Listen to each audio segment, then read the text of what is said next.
A stressful scene is captured by a Ring camera outside a house in the UK late at night. The woman appears to be a little drunk and is either returning home or waiting for a friend after a night out. A man then approaches her and demands to go on a stroll with her. Stop following. Are you going? Oh, you go your own way, that's fine. I'm going to wait here for my sister. I'll help you. That's fine, you go. I swear to God, look, That's fine, you go, it's fine. You sure? Yeah, absolutely. I'm absolutely I fine, want thank to you. I want to come out. No, absolutely, it's fine, thank you. Come. No, it's fine, I'm sorted. I'm waiting for my sister now. What, like that? No, she's getting a taxi to mine. Taxi Thank to you, yours? though, yeah. You sure? Yeah, absolutely. Get off! Get off me! Despite her repeated, obviously uncomfortable refusals, he disregards them, moves closer, hovers close to her, and finally moves in to attempt to kiss her. The woman swiftly shudders and yells at him to leave. Startled, and the man backs off and flees down the street. The video ends quickly, but even though the situation didn't get worse, it serves as a troubling and dreadful reminder of how vulnerable individuals can be when isolated late at night, especially when someone doesn't respect established boundaries. On May 8, 2025, a post on Ask Reddit took a chilling turn. The thread asked a blunt question: what is the most messed up thing you've ever done?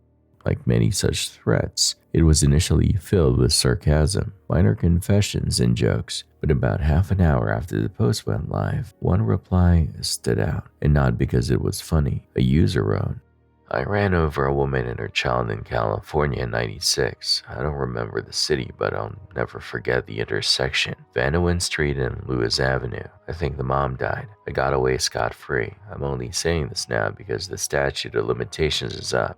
At first, people assumed it was just another internet troll trying to stir up attention, but then another Redditor did some digging and found something disturbing. A 1996 LA Times article described an eerily similar hit and run at the very intersection mentioned. The details matched: a woman and her child struck while trying to get into their car. The mother, 19-year-old Ruby Moreno, died later that night. Her daughter survived. According to the original reports, Ruby had just left a family member's house and was putting her child into the car when a speeding vehicle, reportedly going around 100 miles per hour, swerved to avoid a van and barreled straight toward them. Ruby tried to run, holding her daughter in her arms, but she tripped. The car struck her, launching her body over a parked vehicle and onto the roof of another. The baby was thrown several feet onto the pavement, but miraculously survived with no lasting injuries. The driver never stopped. Witnesses said he hit another parked car, jumped a curb, and disappeared into the night. No one was ever arrested. Now, nearly 30 years later, a Reddit user claims he was behind the wheel that night. As users began pressing him for details, he answered without emotion. He said he was more high than drunk, and that at the time he didn't even realize what he'd done. "It was only the next day when I saw the dried blood on my bumper," he wrote. But what disturbed people most was in the confession. It was a cold detachment in how he told it. When asked if he felt remorse, he replied, "I've already gone through all the emotions, justified it, rotted with guilt. I'm an old man now, just waiting to die. There's nothing tying me to that night but my word." He claimed California wouldn't prosecute based on a confession alone, especially not with his poor health, and that the statute of limitations had passed. However, this isn't entirely accurate. For crimes like murder, there is no statute of limitations in California. If his story were proven true, he could still be prosecuted. But was it true? That's where the line blurs. Some elements of his post directly match real case details that weren't widely known. Other parts conflict with reports from the time. For example, original witnesses claimed the driver had a passenger and fled on foot. The Reddit user said he drove home and only realized what had happened the next day. He also claimed to still have the car. So, was this a real confession from a man haunted by guilt, or an elaborate lie built around an old news story for internet clout? We don't know, but some users weren't taking chances. Several reported the post to California law enforcement, hoping someone would investigate further. Whether it was the truth or a twisted fabrication, the post left a lasting impact and a chilling reminder of how easily real tragedy can get buried beneath anonymous usernames and comment threads. Your car is destroyed. This happened in Colorado as a man discovered someone broke into his vehicle. However, it wasn't human, it was a bear. The red one? Oh, there's a bear in there. The The bear was trapped inside the vehicle and police were called. This is when they came up with an elaborate plan for the bear to escape without hurting anybody. So here's what we're gonna do. I got a rope, so I'll just tie it to the door handle. Up here? I'll go up there or back over here and we'll just pull it open and he can run out. Supplies were gathered. All right, is it unlocked? Should be good. Ready?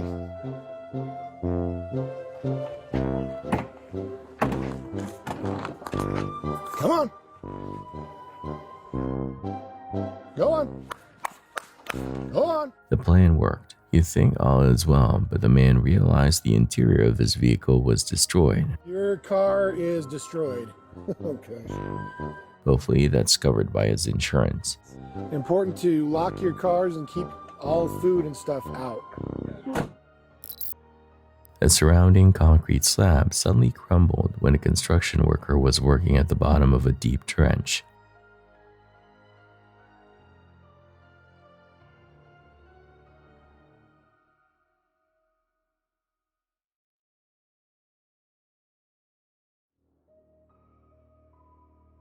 It was a really risky circumstance. Thankfully, an excavator operator's swift reaction made the world a difference. He utilized the machine's arm to support the falling slab, giving the trapped worker just enough time to get to safety. The individual fled uninjured. It was a brave moment that probably stopped a serious injury or even a fatal one.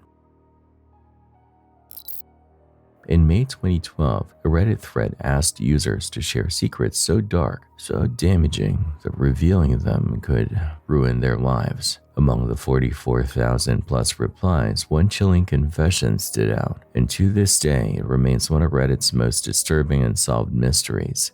About 9 hours after the thread was posted, a throwaway account left a reply that read, "I accidentally killed 7 people. I put a rag into a new water heater exhaust to keep debris out and installed it in a rental. I get a call a week later. There's been an accident. I show up and there's a ton of EMS and police. They ask me where the gas shutoff is and I go down to shut the gas off and see the end of the rag I forgot sticking out of the top of the heater. Rip the rag out, shut the gas off and head upstairs, only to be told all the tenants were dead."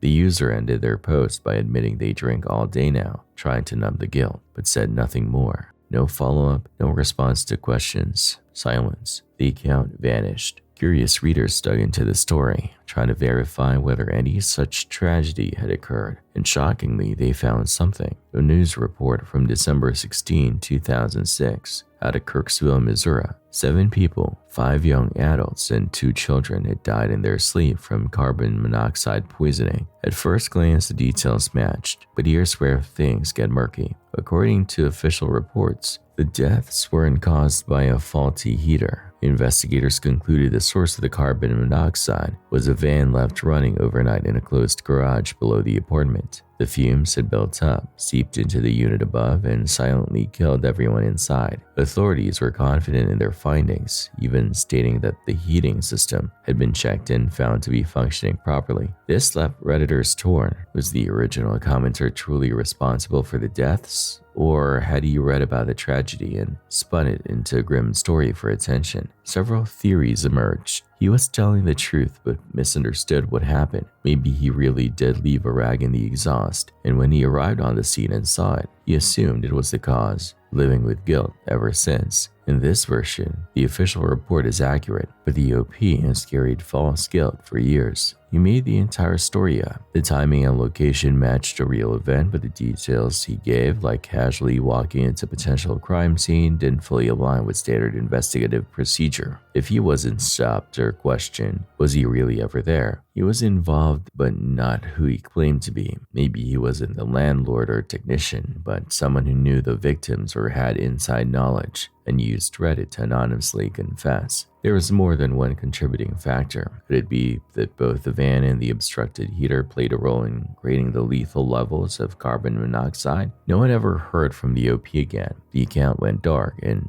Reddit was left with only speculation in a single haunting post. Whether it was a real confession, a misunderstanding, misunderstood tragedy or a twisted fabrication for internet clout, we may never know. But what's certain is, someone out there might be carrying a secret about 7 lost lives, and they may have already told the world anonymously. This is one of the most disgraceful clips you'll ever see. In 2005, wrestling legend Eddie Guerrero passed away out of nowhere at the age of 38. For those of you who aren't familiar with wrestling, it's important to know Eddie was not only great, but he was beloved by his peers, known to be a great man, even in non-WWE promotions. They acknowledged him. When wrestlers pass away, the following show pays their respects with a moment of silence till the wrestling bell rings 10 times. And that's what CZW did until one heartless fan did the unthinkable. Immediately, everyone turned and was disgusted. One of the wrestlers, Eddie Kingston, appeared ready to harm the sick individual, but they instead responded like this. Get that clown back his money and take him out of Me personally, I don't think he should have gotten his money back. Like and subscribe if you agree.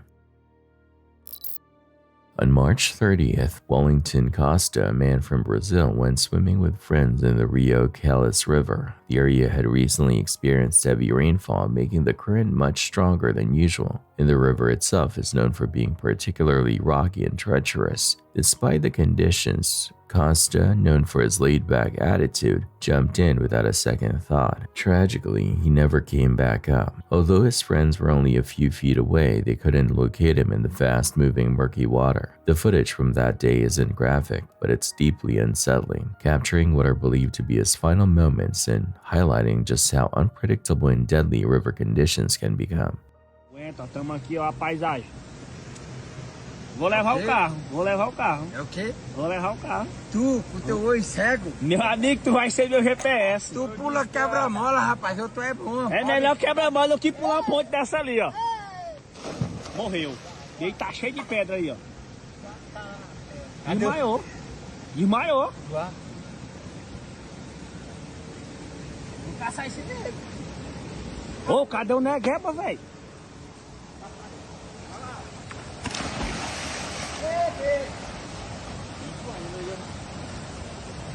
Ô, negueba!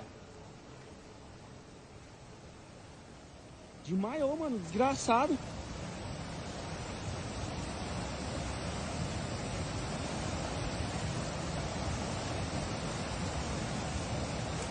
His family held on to hope in the days that followed, believing there was a chance he had managed to pull himself from the water and find safety. But that hope was shattered when his body was discovered nearly a mile downstream. While not officially confirmed, it's believed he may have struck his head upon entering the water, rendering him unconscious. With a river swollen from recent rains, the powerful current likely carried him away before his friends could reach him. It serves as a sobering reminder: never dive into unknown or fast-moving water, not just because of visible dangers like rocks, but also the hidden currents beneath the surface that can prove just as deadly.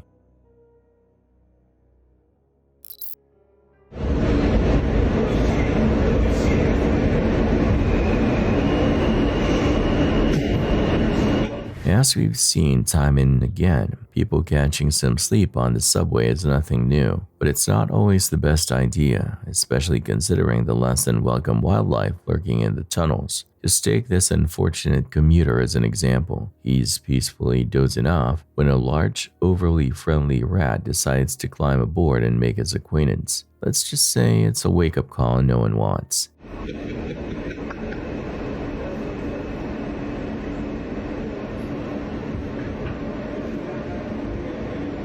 His reaction is absolutely priceless. He simply stands up, letting the rat plop to the ground like an unwanted passenger. No panic, no fuss, just pure disbelief. It's the kind of wake-up call that hits harder than any cup of espresso ever could. Sorry, Sabrina Carpenter.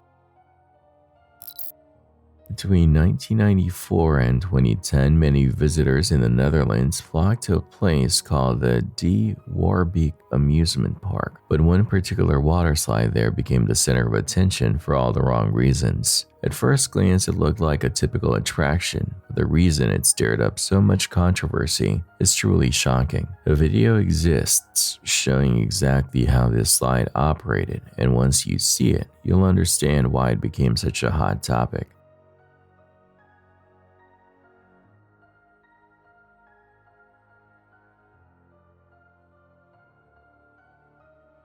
What makes the slide so shocking and honestly terrifying is that it was completely filled with water from start to finish. Riders were fully submerged for the entire 15 to 20 seconds it took to reach the bottom, with no pockets of air along the way. The only way to breathe was to make it to the end. Just imagining it is enough to make anyone uneasy, and it's hard to believe something like this ever existed. Amazingly, no injuries or fatalities were ever reported, which makes it all the more surreal. So now the real question is, would you ever try it? Let me know in the comments.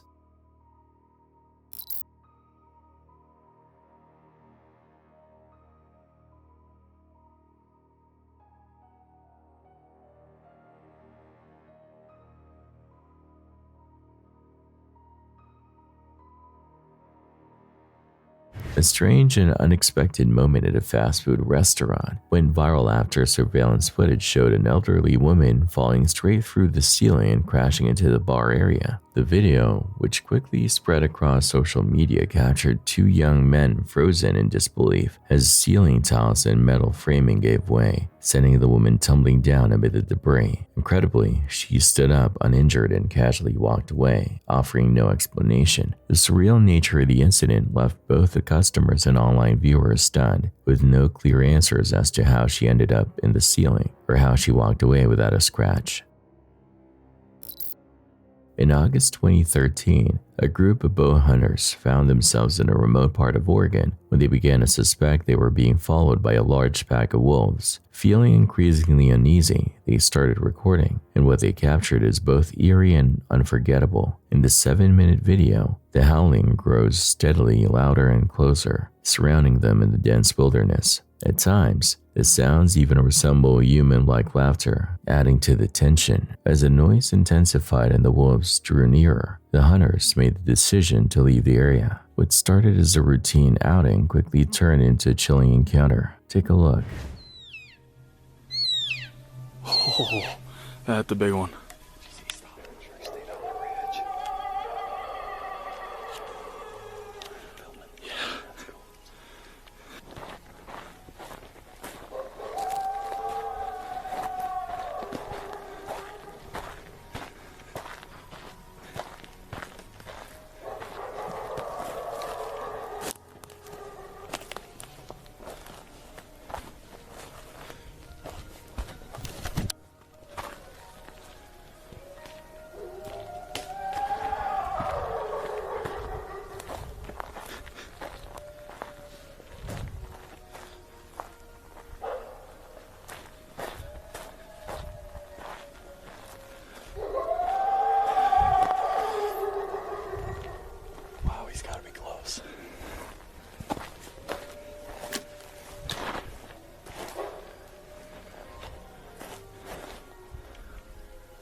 The leading theory is that the wolves were acting territorially, likely issuing a warning rather than preparing to attack. In most encounters, wolves tend to avoid humans altogether, but in this case, their behavior was different. The hunters reported the pack seemed to be circling them, which suggests they may have unknowingly wandered too close to a den with young pups nearby. Fortunately, the group made it out unharmed, but it was undeniably a tense and dangerous situation, one that most people would never want to find themselves in.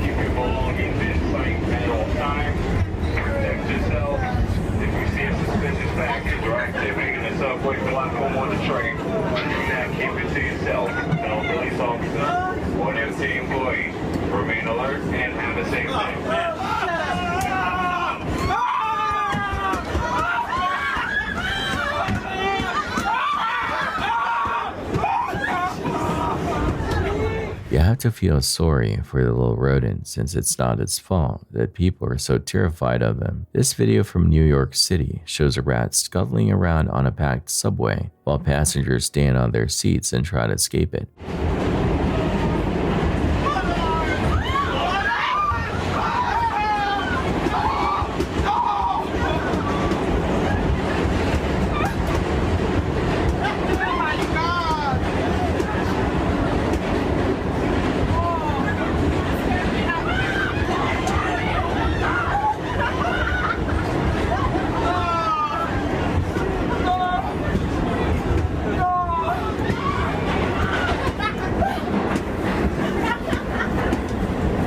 However, rats do carry some diseases that, in some cases, might make people ill. For example, the whole bubonic plague thing was caused by fleas, not the rats themselves. How does New York deal with this?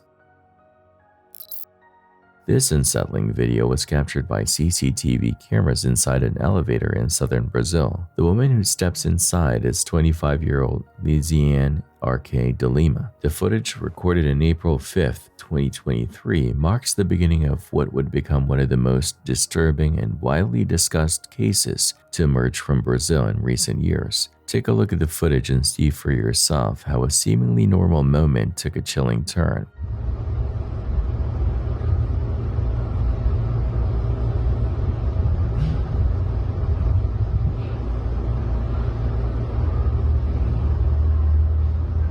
At first glance, Liziane de Lima's strange expressions and behavior in the elevator might seem harmless, just someone making odd faces when they think no one is watching. But that seemingly minor moment took on a deeply disturbing context just hours later. On April 5, 2023, de Lima launched a horrifying attack at a daycare center in Blumenau, Brazil, where he killed 4 children and injured 5 others. According to the teacher who witnessed the scene, he arrived carrying a hatchet and other unidentified weapons. The assault came without warning, throwing the center into chaos as staff desperately tried to shield the children. Though he fled shortly after the attack, de Lima eventually turned himself in at a local police station. The massacre stunned the nation and was denounced by Brazil's president as an unspeakable act of evil.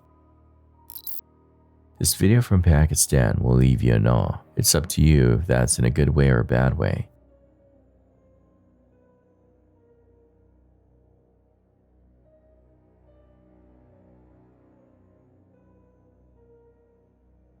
I challenge David Goggins to do this.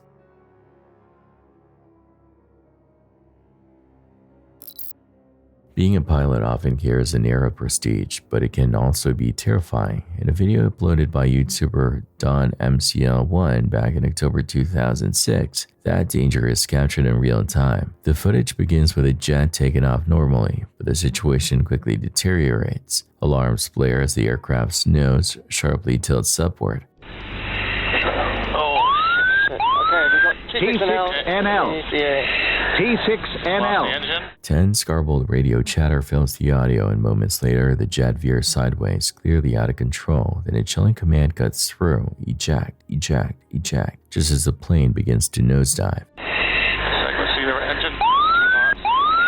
T6NL. I'm ready. Okay.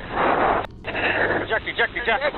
Viking at 2, copy your breakout to the north. The video scrambles as the aircraft disappears from view, though the video description offers little context. A commenter named Kiwi Jet Pilot provides key insight. He identifies the jet not as an F-16, but as a British-built BAE Hawk, flown by Canadian forces. According to him, the incident took place in May 2004 during a UK Royal Air Force training mission in Moose Jaw, Saskatchewan. Thankfully, the crew managed to eject just in time, narrowly escaping disaster. It's a harrowing reminder how quickly things can go wrong, and how close to the edge some pilots come. What started as a peaceful rainy day in China took an insane turn. Keep watching and see what I mean.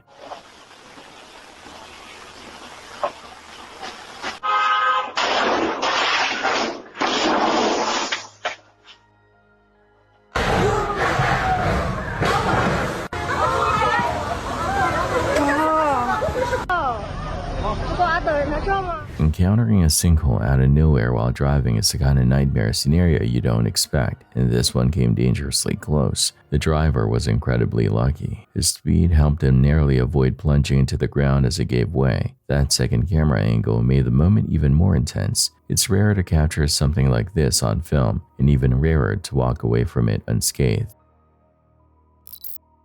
Reddit user RootAcathosefta55 recently posted a chilling series of photos to the Slaptam subreddit, captured by a Ring security camera in Casa Grande, Arizona. The user described a disturbing late-night encounter, writing, "This person came to my house, tried to open my locked door, looked through my windows, checked my car, and wandered around my property. If you're on the east side of town near 1st Street, be careful, lock your doors." The security snapshots reveal a haunting figure creeping through the yard under the cover of darkness. What's most unsettling is that the person appears to have painted their face completely white. Even more alarming, this isn't the only report. Multiple residents in the area have claimed similar encounters, sparking concern throughout the community. Authorities have been alerted, and locals are being urged to stay alert and secure their homes and vehicles. If you saw someone like this outside your house, how would you react? Let us know in the comments. Russian dashcam videos are well known for capturing some of the most jaw-dropping moments online. They've been featured on this channel more than a few times, but lately it seems their CCTV footage is proving to be just as shocking. That's especially true in this case, when a person walking along a roadside on September 11th, 2023 suddenly found themselves at the center of a truly terrifying incident.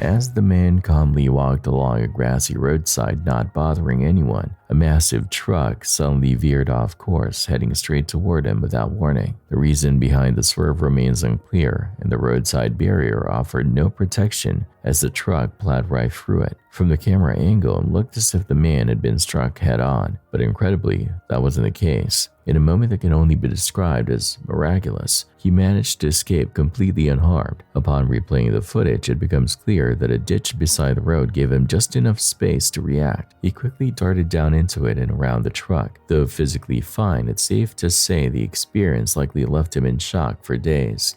Can you blame him? On June 6th, Heather Paul captured something on her Ring doorbell camera that, to this day, she can't explain. While most doorbell footage can be easily dismissed or debunked, this particular clip feels eerily genuine. What makes it even more unsettling is Heather's location, less than a mile from the now abandoned Bibury Mental Hospital, a facility infamous for widespread patient abuse during the early 1900s. At the time, its founders believed mental illness could be treated with strict regimens, but also insisted those suffering from it be isolated from what they call normal society. With that disturbing history in mind, take a look at the footage she recorded. There's like little mosquitoes. What are kind of going on there?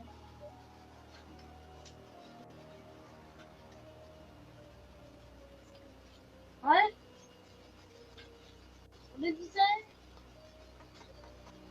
What did you say, Mommy? I couldn't hear you. You gotta keep that open so it doesn't get all musty. Can't tell me it's not good.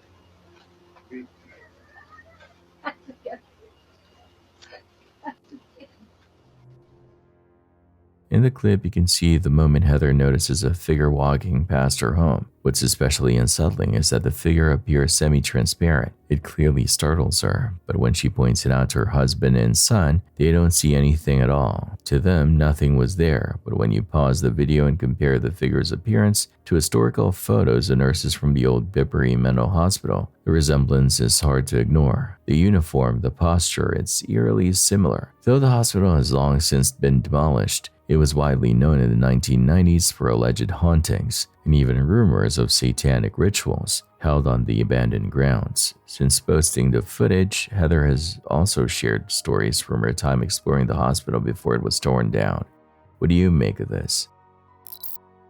On May 2, 2017, Reddit users browsing the Canada News subreddit came across a post titled "Wanted for Kitchener Murder, My Side." It was long, emotional, and disturbing, but the most shocking part? The post was written by Agar Hassan, the prime suspect in a recent murder who was still actively evading police at the time. In it, Agar laid out his version of events surrounding the tragic killing of his ex-girlfriend, 22-year-old Melinda Vasily, in what would later be revealed as a manipulative attempt to gain sympathy and downplay his role in her death. Agar and Melinda had met in February 2016 in Kitchener, Ontario. At first, things seemed perfect. The two quickly fell for each other and started dating soon after they met, but over the next year, their relationship soured. Arguments became frequent, and by April 2017, they broke up via text. Shortly after, Agar allegedly tried to break into Melinda's home through her patio door. Her friend Anna and Anna's boyfriend got him and called the police. Melinda reportedly took out a restraining order shortly after. Despite all this, Agar continued texting her, pleading for a final chance to talk things through. Eventually, Melinda agreed to let him come over on the night of April 27th, hoping to end things on respectful terms. Her friend and sister were with her that evening but left briefly when Agar didn't show up on time. When they returned around midnight, they were surprised to find Agar there after all. Melinda assured them she was okay, so they left again to grab food, gone for only 30 minutes. When they returned, they found the apartment ransacked and Melinda lying face down on the kitchen floor, stabbed dozens of times. She was already gone. As police launched a manhunt across Canada, Agar fled, but then came the Reddit post. In his message, Agar painted a tragic love story that ended in a terrible accident. He said they had made up that night and even talked about getting back together. But when Melinda asked if he'd been with anyone else during their break, he admitted he had. According to Agar, she became violent, slapping and hitting him repeatedly. He claimed he warned her to stop and then, in the heat of the moment, pushed her harder than he intended. She fell against the kitchen sink. He said he tried to apologize and asked for a hug, but Melinda grabbed a knife and came at him. In a panic, he grabbed one too, claiming he swung it a few times in self-defense, then ran when he saw the blood. He insisted he didn't know she had died until the next day. At first glance, the post seemed like a grief-stricken man trying to explain a terrible mistake. But investigators and people close to Melinda saw through it quickly. Autopsy results revealed Melinda had 47 stab wounds, not the few Agar claimed. He left out critical facts, like the prior restraining order and his earlier break-in attempt. He tried to make Melinda seem violent, despite people close to her saying she was kind and never aggressive. He even went so far as to send her a text message after the murder, reading, "Nice seeing you tonight. Glad we worked things out. Anyways, see you soon." An apparent attempt to create a false timeline of innocence. Authorities soon learned that Agar had crossed into the US shortly after the killing. After weeks of tracking him, they eventually located and arrested him. In October 2023, Agar Hassan stood trial for Melinda's murder. The jury rejected his narrative of self-defense. They concluded the crime stemmed from a toxic obsession, what prosecutors described as, "If I can't have her, no one can." He was convicted and sentenced to life in prison, with the possibility of parole after 16 years. Agar's Reddit post was more than just a confession. It was a calculated move, carefully written to frame himself as the victim. It minimized his violence, distorted the truth, and erased Melinda's fear, but the facts told a different story. Melinda Vasily was a young woman trying to close a chapter peacefully, and instead lost her life at the hands of someone who refused to let go. Even now, her story is remembered not just because of how she died, but because of how hard she tried to walk away from someone who wouldn't let her. On August 13, 1997, a man identifying himself only as Clay called into the Howard Stern show and made a disturbing claim. He said he had killed 12 women in the New Orleans area using strangulation and blunt force. Many listeners dismissed the call as a hoax, just another shock jock stunt, but others weren't so sure. During the 1990s, New Orleans was plagued by a string of real murders attributed to an unidentified serial killer known as the Storyville Slayer, who targeted sex workers and is believed to have killed at least 12 women. Only 2 suspects were ever publicly named, and just 1 was convicted for a single murder, leaving the majority of the case unsolved. In the early part of the call, Clay is reserved, speaking carefully and offering little, but Howard Stern surprisingly manages to draw him out, coaxing more and more unsettling details from the anonymous caller. All right, I got a guy on the phone who claims he's been killing prostitutes and he's wondering why he's doing it. Oh, God. So maybe he thinks I have an answer. Is this Ed? Ed? No, this isn't Ed. Oh. You haven't killed any prostitutes? No, I never said my name was Ed. Oh. Sorry. That's okay. What name do you use? You can call me Clay. When Howard presses him further, he appears to provide information consistent with the Storyville Slayer. You're a serial killer. Yeah. Yeah. Wow. And you get away with it, I guess, because they're hookers, and so far nobody's... What? Is this Howard? Yeah. Hello? Hello? I didn't know this was Howard. Yeah, it's Howard. Of course. Yeah. Yeah. No, I've never killed a kitten. So do you ever get... Do you think the reason you're so angry is because you were abused or something? No, I wasn't abused, Howard. Where's your family? You got a wife? I mean, you got a mom, a dad, a wife, children. You got any of that? I've got a couple of kids, but I'm no wife. Not married to the mother. You're a white guy? Yeah, Howard, that's pretty funny because the only suspect they had when they started finding the bodies was a black police officer. Oh. Turns out one of them was associated with them. Oh, really? Are you on drugs? I've done acid a few times. But nothing heavy. So after you killed the first 60-year-old, like you finished. No, I was 16. Oh, that's right. I'm sorry. She was. All right. So you finished with your sexual gratification, and then you. Not always, no. Not always. You don't even want to get laid sometimes. No, You just want to kill. I'm just bored. Right. But does the killing sexually satisfy you in some way? I can't believe Ed McMahon's not laughing. I've eaten off thinking about it later. Yeah. What are you saying? That's about it. He's pleasured himself thinking about it later. Oh, he has. Okay. Now, how far apart are these murders? Like, do you murder and then, like, you feel satisfied for a while? I don't even understand why I do it, Howard. I don't know if I ever get any satisfaction. But how the often? closest to gather anywhere was the same night. Really? You killed 2 people in the same night? Yeah, but I went to Mississippi for the second one. So there's no pattern to how many weeks or days between murders? No. Are these mostly white chicks or black chicks? A fair number of them have been black. The plate was black. Howard appears to be skilled at getting Clay to respond to questions that could be used to identify him, if you haven't realized this previously. Has anybody ever been close to catching you? No, actually someone, once when it was in the newspaper, someone joked to me, I know it was you, but, well, they were joking. Right. Yeah. Do you have a lot of tattoos? I don't have any tattoos. I wouldn't do that to myself. Right. And do you get high before you do this? I've gotten pretty drunk before. Yeah. I'm the only guy am I the only guy you ever told about this? Yeah.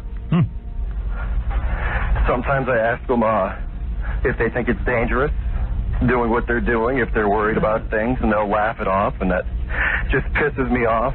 Right. And then you go ahead and you kill him. Yeah. Shortly after this somewhat upsetting scene, Howard hangs up the phone and they discuss their feelings regarding what has transpired. Yeah, I mean, I know I'm not going to get him to turn himself in. I've had calls from people who go, well, why didn't you do something? I go, well, what am I supposed to do? The guy's on the phone. Crawl through the phone and get him? Yeah. They were like, well, why don't you trace these calls? And I'm like, well, I don't have that equipment. Yeah, what are we, the police? I can't even get a phone system that works for air, let alone a tracing thing. Oh, Jackie's back there bumming out. Oh.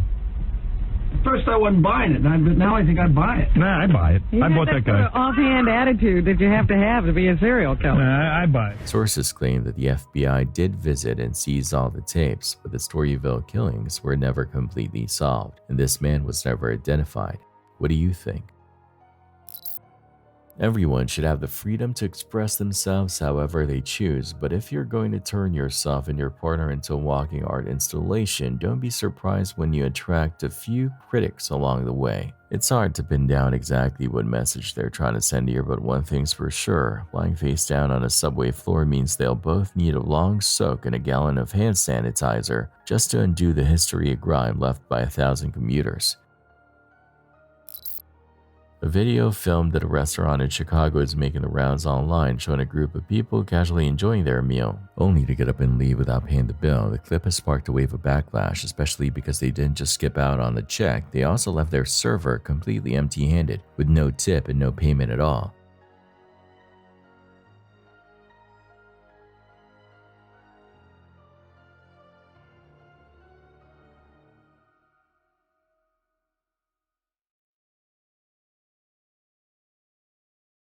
Commenters are furious, calling the group out for being disrespectful and dishonest. Many are labeling them as POS, saying it's not just rude but downright cruel to do that to someone working hard to make a living. A brown cow was observed wandering through traffic with its head stuck in a wooden ladder in an unexpected street scenario that was captured on video. Observe.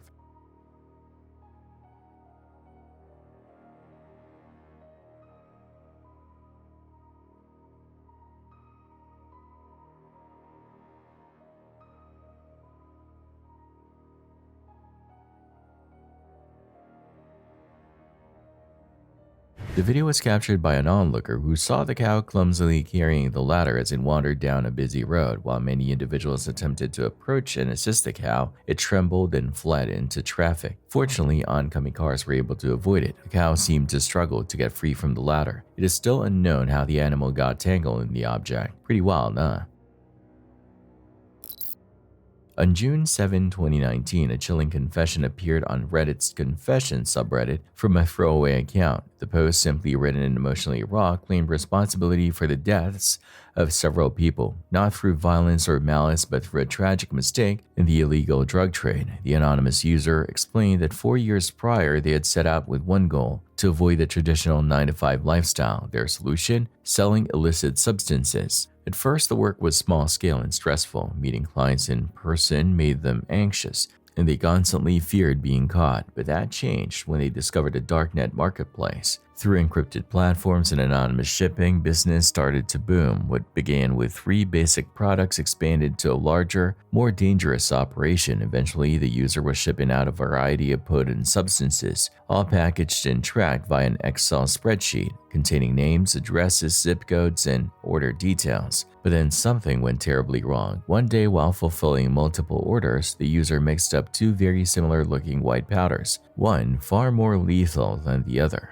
According to their post, the mistake came down to a spreadsheet error, or perhaps just their own carelessness. I still don't know how it could have happened, they wrote. I wasn't a user, but I was definitely high. The result was devastating. Roughly 7 orders went out with the wrong product. Days later, the user received a message saying someone had died after using what they sent. Initially, they didn't believe it until they checked their stock. One drug was short 11 grams. That was all it took to confirm their worst fear. Out of morbid curiosity or guilt, they began searching the names of their recent customers online. They found obituaries, at least 5 confirmed deaths, each tied to overdoses, likely from the incorrect shipment. Shaken, they deleted everything. They shut down their vendor profile, sold off the rest of their product, converted their Bitcoin, and vanished. They moved to a new city, got a job in a restaurant, and tried to rebuild a life away from the weight of what they had done. I haven't touched drugs since that day, they wrote. I haven't had anything to do with that life since then, but the guilt never left. According to them, the post wasn't meant to attract attention or pity. It was simply to get the truth out, to finally say out loud, even anonymously, that they had killed people through negligence, that their mistake cost lives, and that they live with it every single day. As with many shocking Reddit posts, the immediate question was, Is it true? Unfortunately, verifying this confession has proven difficult, given the nature of the substance involved, one so potent that even trace amounts can kill, and the sheer number of annual overdoses worldwide. Isolating 5 specific deaths linked to one dealer is nearly impossible. No names, dates, or locations were provided, just a story posted once, then never updated. Still, many Reddit users found the confession believable. The way it was written, lacking drama, free of obvious attention-grabbing language, felt authentic to some. Others noted the level of detail as a sign of truth, particularly the use of logistics like spreadsheets and the mention of post-death obituaries. Yet skeptics point out the possibility that the story was crafted around existing overdose statistics, blending truth with fiction for impact. A viral story maybe, a cautionary tale, or a guilty conscience, real or imagined, finding an outlet in the one place it might be heard, an anonymous thread in a sea of noise. One thing is certain, the post has never resurfaced. The account went silent, no replies, no clarifications, no follow-up. Whether the person behind it truly vanished into a quiet life weighed down by remorse or was simply never real to begin with remains a mystery. And in the end, that may be the most haunting part of all. TikTok user Paranormal with Liv has recently caught the internet's attention by sharing a growing series of chilling paranormal experiences taking place in her apartment. What started a few months ago with subtle disturbances, unexplained noises, objects shifting on their own, and a constant unnerving sense of being watched has now escalated into something far more intense. Liv has managed to capture many of these moments on camera, allowing her followers to witness the events firsthand. In the first clip of the series, she begins filming after hearing strange scratching sounds coming from somewhere inside her home.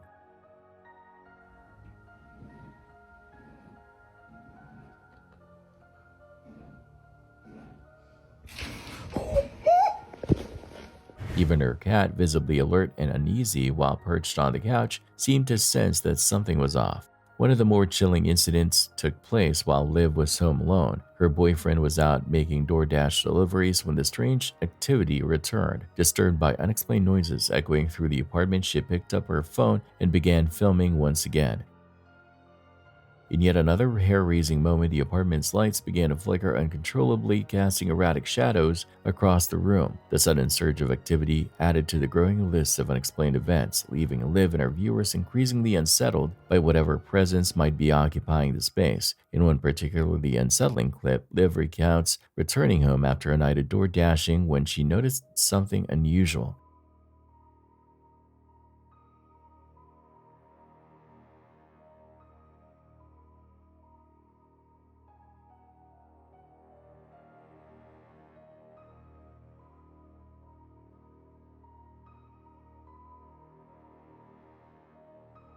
As she approached her apartment, she spotted a strange figure, or shadow, near her doorway, standing eerily still. The moment caught on camera left her shaken and added yet another layer of fear to the unexplained series of events unfolding around her. A shadowy figure can be seen standing completely still just inside the apartment. Shockingly, as the camera keeps rolling, the figure slowly fades out of sight, vanishing without a trace. The eerie disappearance left viewers stunned and only deepened the mystery surrounding Liv's increasingly unsettling encounters.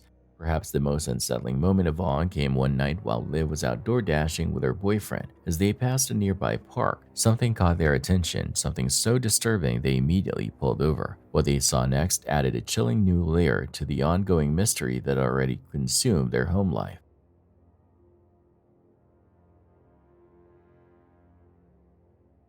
These ongoing unexplained events have drawn a growing audience of fascinated and concerned followers, many of whom eagerly await each new update. In the comments, viewers have expressed real worry for Liv's safety, urging her to seek spiritual help, consult a priest, or have her apartment cleansed. Whether Liv is truly experiencing something paranormal or there is a yet-to-be-revealed explanation remains unclear, but if you're curious to see more for yourself, there are plenty of chilling clips waiting on our page. A video that recently began circulating on YouTube and has since been reposted by multiple accounts shows a tense moment inside a moving truck. While the exact date and location remain unclear, the language heard in the footage suggests it was filmed somewhere in France. In the clip, a man is seen inside the vehicle when things quickly take a turn for the worse. He had forgotten to engage the handbrake. What follows is a chaotic attempt to regain control as the truck begins rolling away on its own.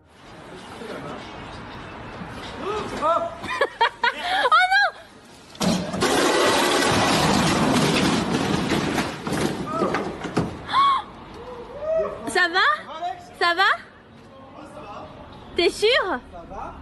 The truck begins to roll slowly, its doors scraping along the walls as it picks up speed down a slope. Eventually, it crashes into something that causes it to jolt to a stop, sending everything inside flying forward, including the man. That's when the situation turns dangerous. The back of the truck is filled with heavy items, including what appears to be a washing machine, any of which could have caused serious harm if they had landed on him. Miraculously, he escaped with only minor scratches, a remarkably lucky outcome given how quickly things could have gone very wrong. A video shot from inside a car depicts a factory up ahead that is on fire. The man recording initially talks calmly with his daughter sitting next to him in the passenger seat, while smoke rises into the sky as the fire gets worse. It should collapse. There. Looks like it's jumped out the window. Are you serious? Yeah. Oh, you okay? Dad? You okay? I can't hear. Come here. I can't hear. Get out of here. Please get out of here. Oh my God. Please get out of here. Please get out of here. Oh my God. Dad, please get out of here. I can't hear. I can't hear. Next, without notice, the factory explodes. A strong blast shakes the camera, and the man steps on the throttle and quickly leaves the area. Such circumstances have the potential to become fatal in an instant. Although the explosion didn't reach their car, remaining in the blast radius for even a short time was a risky gamble because industrial fires sometimes involve volatile chemicals or pressurized systems that might explode when exposed to tremendous heat. City Transit.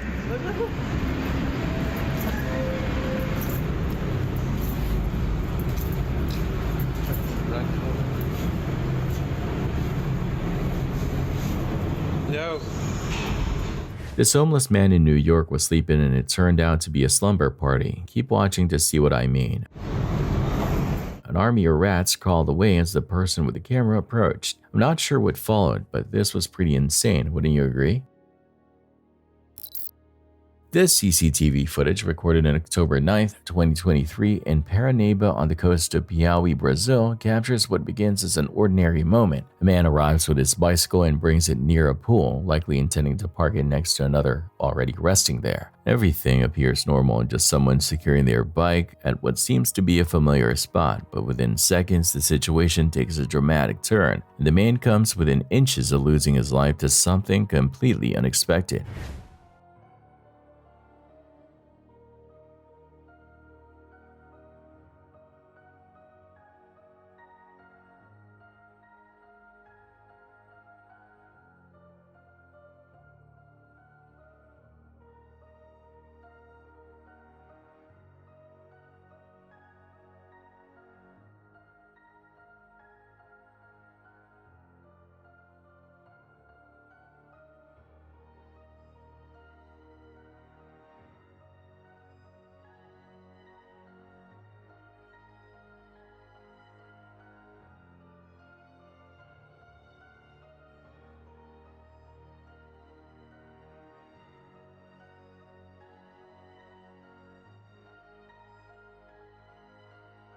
As the man moved to park his bicycle, a massive truck suddenly veered off the road and onto the pedestrian walkway, missing him by just inches and sweeping his bike away in the process. The look on his face says it all. He's frozen in complete shock, struggling to process what just happened. It likely took him a few moments to fully grasp how narrowly he escaped death. Countless videos exist of similar accidents with far more tragic outcomes, which makes this near miss all the more chilling. In a matter of seconds, an ordinary day almost turned into disaster.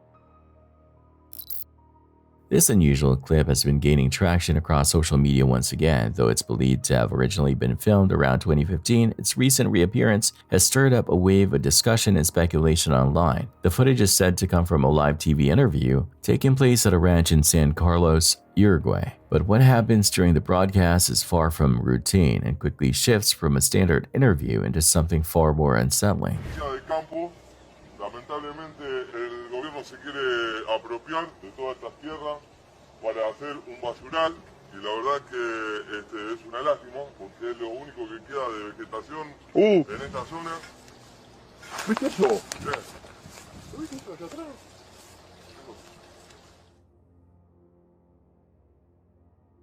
Si matamos por acá, por arriba.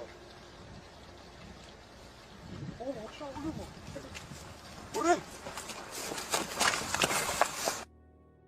In the clip, one of the cows appears to suddenly lift off the ground and rapidly ascend into the sky, vanishing from sight. Those who believe the footage is genuine claim the animal was pulled upward by a beam of anti-gravity white light, allegedly emitted by an unseen UFO hovering above.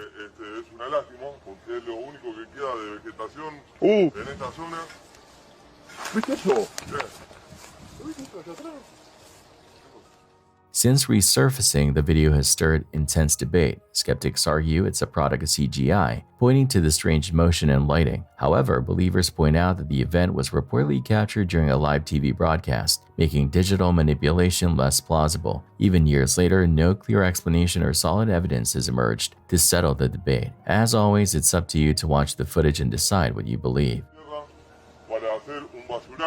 Y la verdad que es una lástima porque es lo único que queda de vegetación en esta zona. ¿Viste eso? ¿Viste eso allá atrás?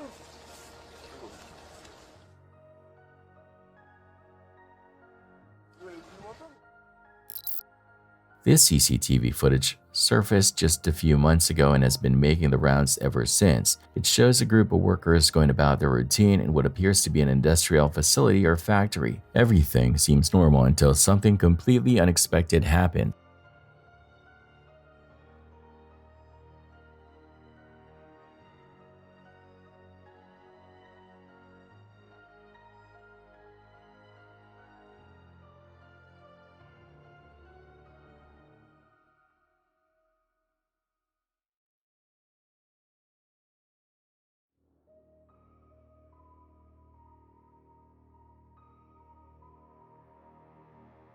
A nearby gas cylinder suddenly toppled over, triggering a chaotic and dangerous chain reaction. Because of the intense pressure inside, the cylinder began violently spinning and bouncing around the workspace, turning into a serious hazard. The workers quickly scrambled to get out of harm's way, and thankfully they managed to escape without injury. Still, this incident serves as a serious reminder just how dangerous these situations can be when safety protocols aren't followed to the letter. On February 16, 2025, police in Lake Worth, Florida responded to a call about a young child left alone in a locked car outside a Crunch fitness gym. The car was off and the child had apparently been inside by herself for almost 2 hours. When officers got there, the child didn't open the door right away, which raised some red flags. Can you open the door for me? Mommy's coming out. She said open the door. Can you open the door for me? She's coming out right now. Thank you, baby. Uh-oh. It's okay. Okay, Mom. Eventually, they reached the girl's mom, Christina, who was found showering inside the gym. She told the officer she'd only been there for about 15 to 20 minutes, but the gym records showed she checked in at 7:27 a.m. and it was already 9 a.m. So she'd been inside for about an hour and a half. Yeah, she's in there. She is? Yeah. She said she was showering, but she's coming out. Okay. Can we talk to you outside? Sure. Okay. Is my daughter okay? Well, let's talk over here. Okay. She's okay now that the car's open? Oh, I literally went in there for like 5-10 minutes. Like okay, 15, well, other 20. people have said otherwise, okay? Even 5-10 minutes, that's fine. What if something happens to you in the gym? Very true. My God, he scared me. I thought something happened to my daughter. That's all I cared about. Woo, I almost had If you cared about it, then you wouldn't leave her in a car off. Oh my God. I thought it was like 15-20 minutes she was sleeping, and I was gonna come right back out. You scared me. Do you have your driver's license with you? It's all in the car. I'll definitely make sure it doesn't happen again. Christina gave conflicting explanations about what happened, mentioning car trouble and saying she hadn't meant any harm. But police were especially concerned because the child was left in a hot car with no AC, something that can be really dangerous in Florida. Can I go see her? Can you give me a second? Please. So, what time did you get to the gym? I got here like 15-20 minutes ago, like 20-30 minutes ago. I went to the gym, I did my workout, and then I showered and came right back out. So you did a 15-minute workout and 15-20 minutes, like 5 minutes, and I came back out, like 20-25 minutes total. Okay. Yeah, and it never happens before, so I'm like, oh my God, what happened? I've never, ever, ever left her to where she's alone. I'm just like, all right, let me just quickly go here since you're sleeping. and I come back out. Let me ask you this. Yes. And I hate to be up front or out of line. Are you guys living under the car? No, not at all. I can actually show you a paycheck. Okay. I'm working. This is like a mistake. That's why I was scared. I'm like, let me run out. I can show you my paycheck. Okay, that's fine. I see it on the computer. She said she's been here for 15 minutes. 7, 11. So she's exactly what time she's here. 2 hours. She said she's been here 15 minutes? Yeah, that's all she's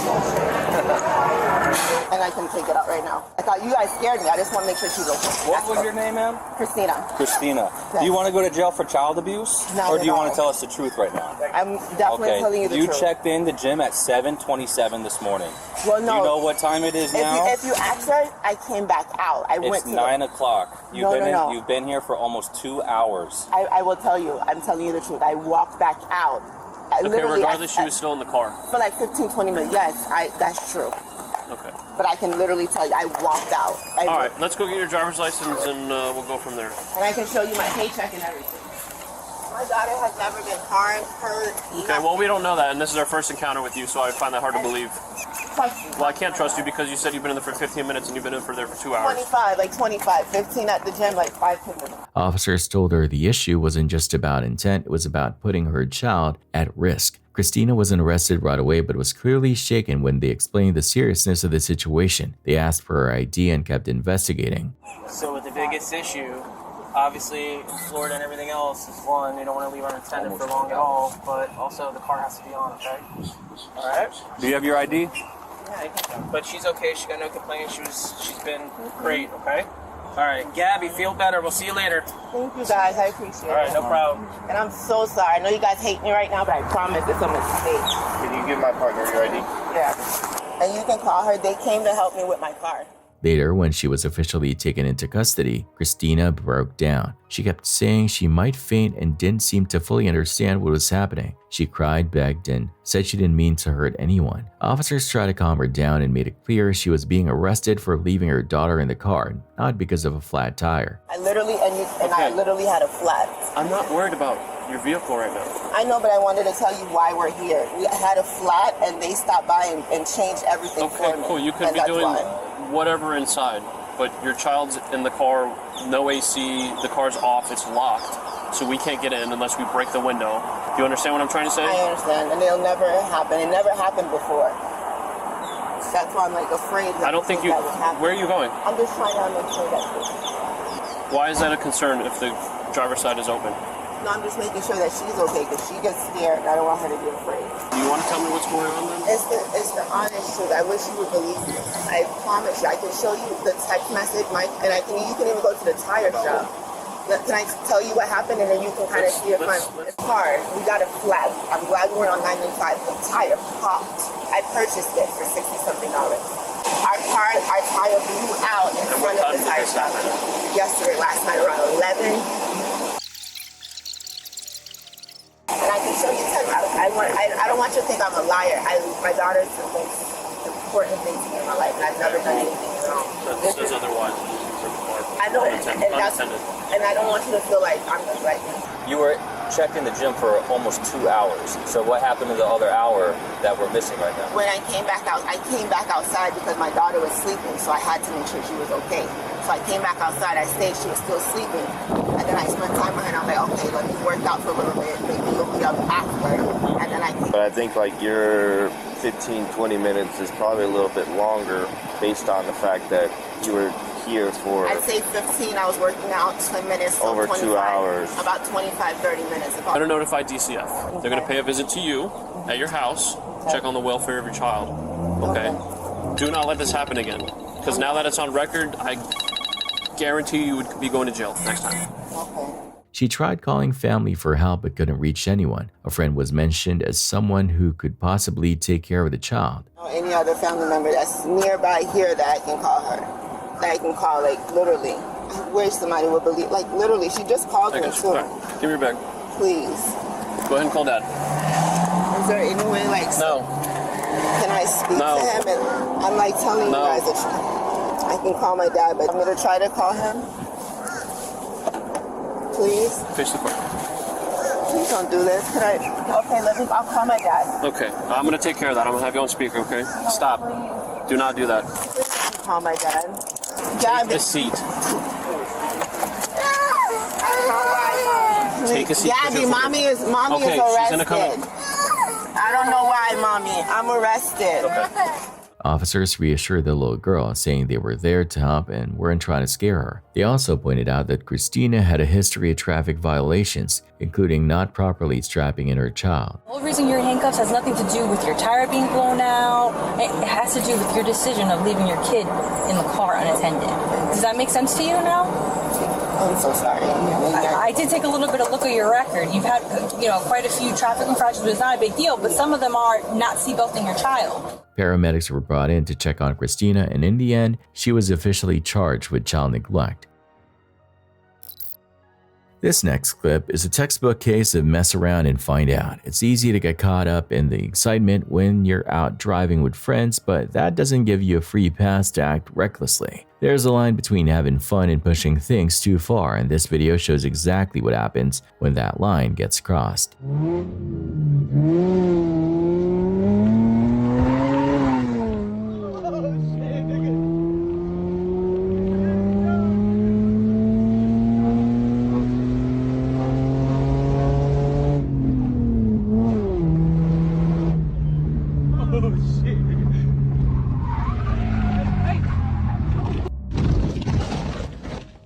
The car in question is a first-generation Lexus IS300, a model known to have some reliability concerns, particularly with its ball joints. These are crucial suspension components that connect various parts and allow for smooth movement. In this case, one of them failed mid-corner, causing the vehicle to veer out of control. As dramatic as it looked, the occupants were lucky to walk away unharmed. Still, it's a stark reminder how critical routine maintenance can be.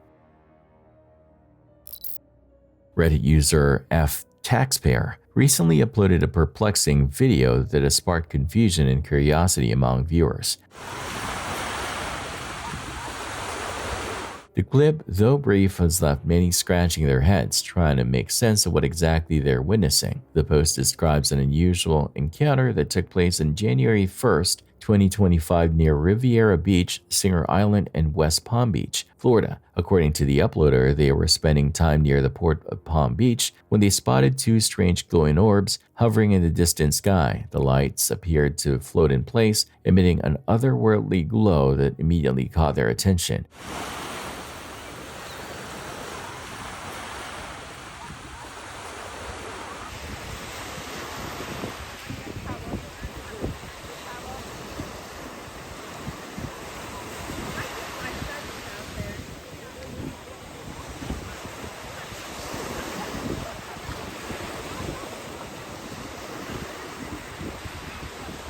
As a private pilot familiar with the area's usual flight activity, the user immediately checked a flight tracking app to rule out nearby aircraft from Palm Beach International Airport. To their surprise, there were no commercial or private flights in the vicinity that matched the location or behavior of the lights.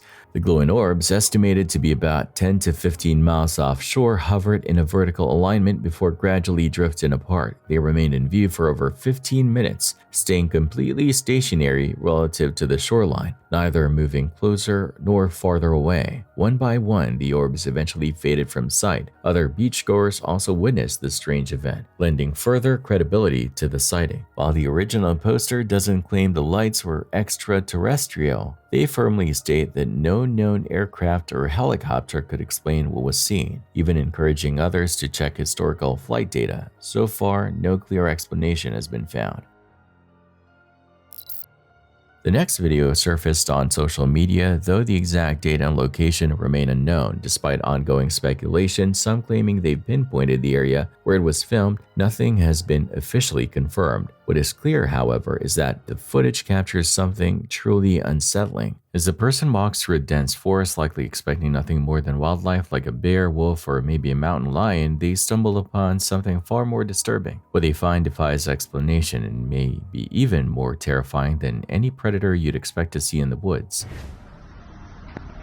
Привет, парни, я тут в шоке.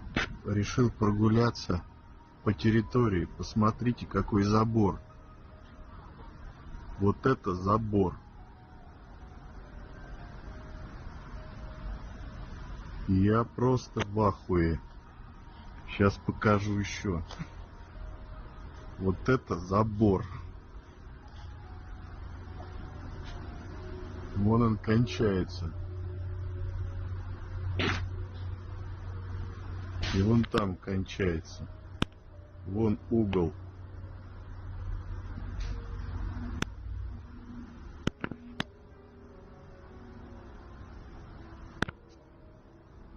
Вот такой вот забор.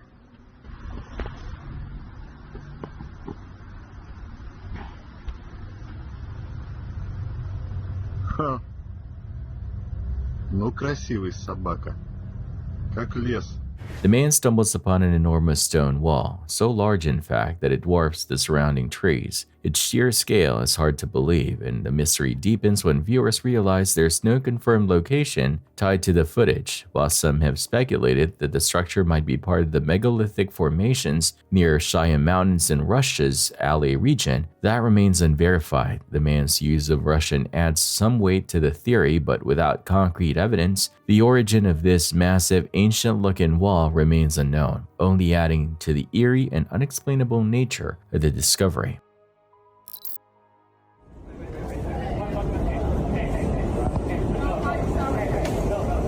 Picture taking advantage of your train ride to have a quick snack while you're out and about in the city. Then this guy seemed really eager to try the unfamiliar dish.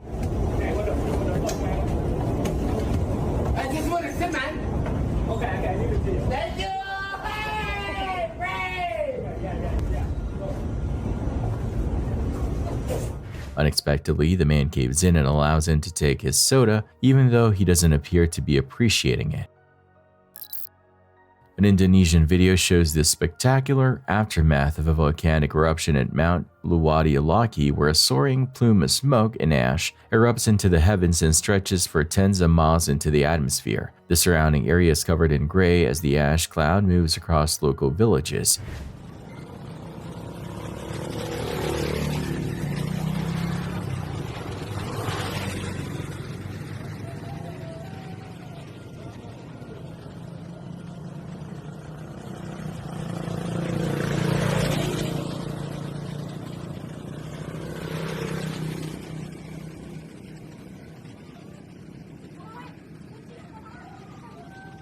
Mount MYUU is one of two twin stratovolcanoes located on the island of Flores in Indonesia's East Nusa Tenggara province. Though not as widely known as some of the country's other active volcanoes, it has a documented history of eruptions dating back to the 1920s. Like many volcanoes in Indonesia, MYUU is part of the Pacific Ring of Fire, a geologically active zone where tectonic plates meet, leading to frequent volcanic eruptions and earthquakes. Eruptions from this volcano, while often overlooked, can still have serious consequences. Ash clouds can disrupt air level, damage crops, and pose significant health risks to surrounding communities, particularly through ash inhalation and poor air quality.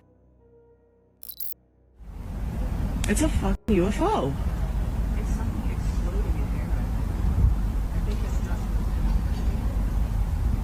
Reddit user True Bowie recently shared a fascinating series of video clips showing strange lights hovering in the sky over an undisclosed location somewhere in North America.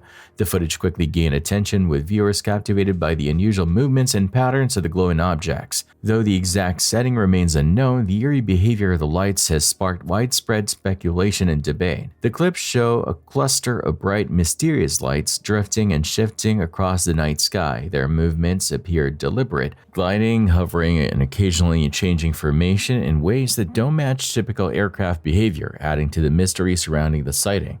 At certain moments, the lights appear to move in a coordinated fashion, gliding smoothly and with intent. This has led some viewers to speculate that they could be drones involved in an organized aerial display or formation flight, though the lack of sound and the precision of the movements have left others unconvinced. Other commenters have proposed that parts of the footage resemble fireworks or perhaps lanterns being carried by the wind. The way some of the lights flicker and shift direction adds to the uncertainty, leaving plenty of room for interpretation and debate. The original post offers offers minimal context, only noting that the clips were filmed somewhere in North America. No specific location, date, or background information is given, which only deepens the mystery. While viewers have floated a range of theories, from drones and fireworks to floating lanterns, none of them have been confirmed. With no clear explanation, the question remains, are these lights just a product of man-made entertainment, or could there be something more mysterious behind them?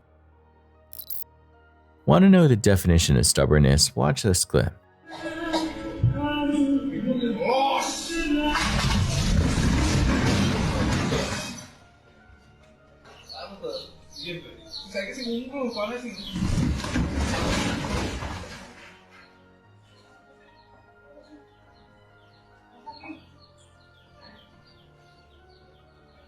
These guys decided to build a makeshift platform, likely just outside their home, as a place to kick back and relax. Unsurprisingly, it couldn't handle the combined weight of 2 people and collapsed. You'd think that would be the end of it, but nope. Just 3 days later, they rebuilt it, only for it to come crashing down all over again. If nothing else, it's a perfect example of human creativity mixed with pure, unshakable stubbornness.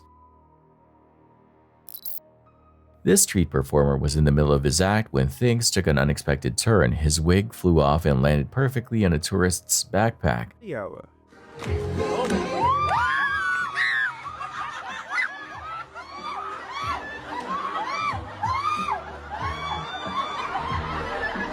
The tourist, clearly confused and thinking he was being chased, took off running. It was a completely chaotic and hilarious chain of events, and honestly one of the more bizarre moments you'll see caught on camera. The video captures a wild and intense moment at an intersection in New York City where one car suddenly slams into the side of another in what looks like a classic T-bone collision. The hit is hard and loud, clearly showing the force of the crash as metal crunches on impact.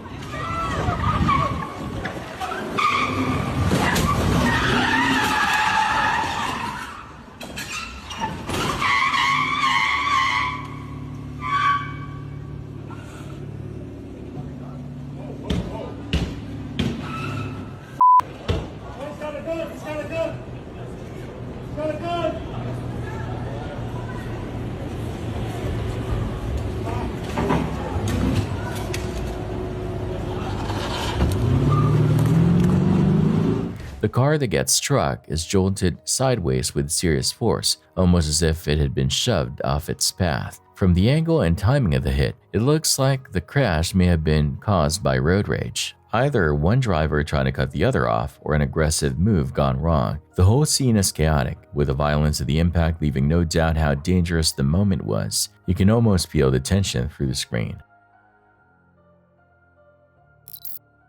Some remarkable body cam footage has recently been uploaded to the YouTube channel MYUU Bodycam, offering a rare look inside the highly classified Area 51 military base located in Lincoln County, Nevada. How are you doing? What's that? How are you doing? Doing great. Good. Why are you parked here? I'm just waiting to get in. The video opens with a Lincoln County deputy being dispatched to Area 51 in response to a report of a trespasser trying to gain access to the restricted zone. When the deputy arrives, he finds a man parked just outside the gates who insists he was specifically invited onto the base. Okay, you realize this is It's base camp. Yeah, you're not getting in. I don't believe that. Okay, well, I'm telling you right now, you're not getting in. Okay. So you need to go ahead and back out and keep driving that way. So not your license on you? Yeah.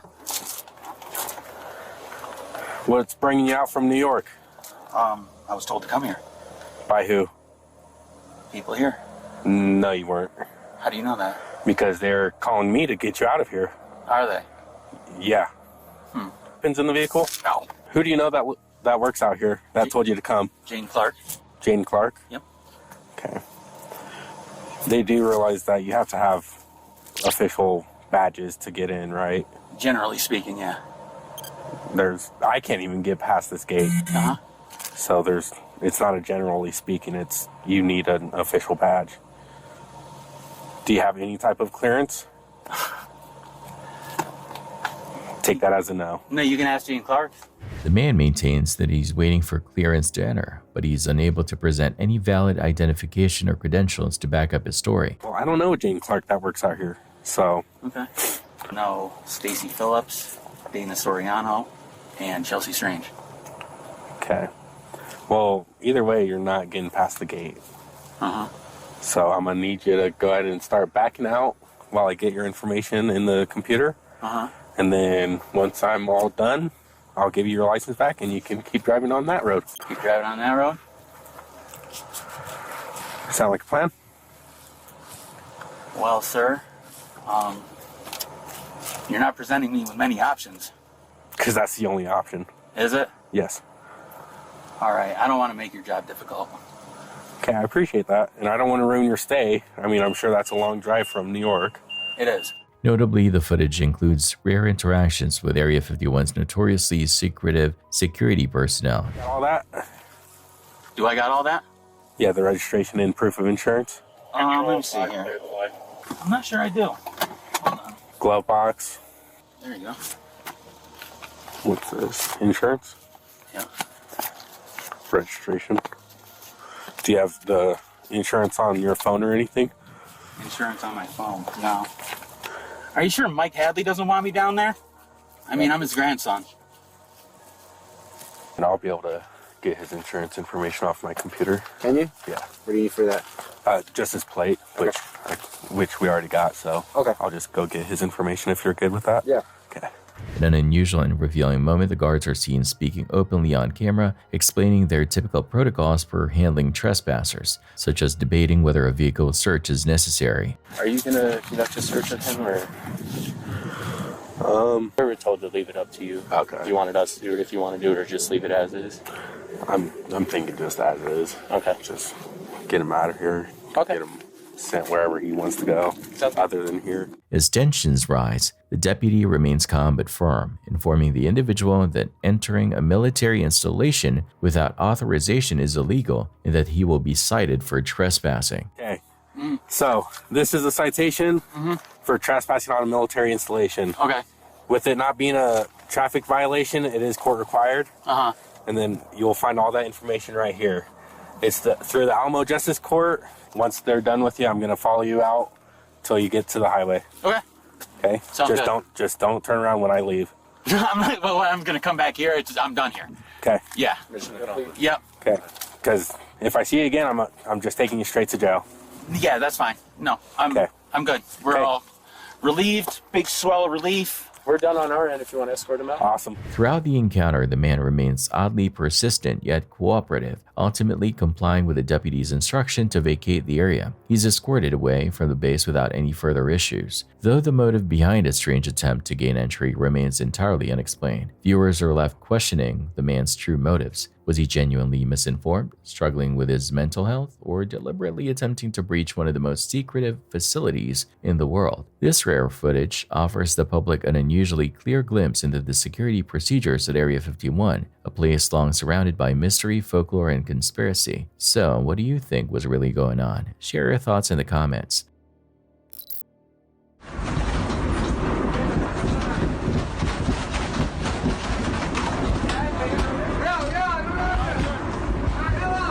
Whether it was rat infested or not, at least the train vehicle was intact. This video from Caracas, Venezuela depicts passengers aboard a train while it is actually derailing.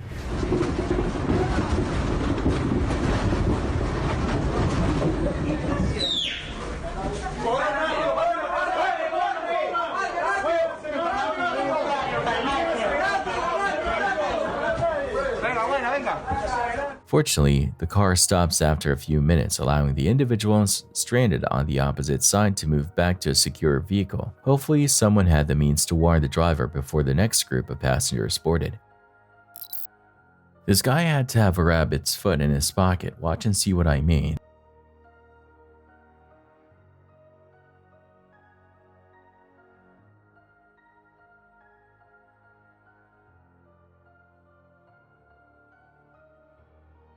The power box seemingly exploded out of nowhere. There's not much context from Opie's video, but judging by the way the man got up, there were no serious injuries. Pretty lucky, huh?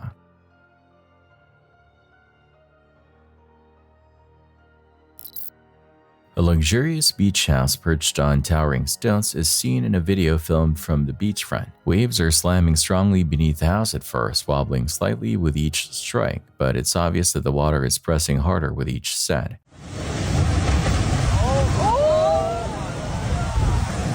Holy shit. Like, one more of those. She's done. She's done. She's going.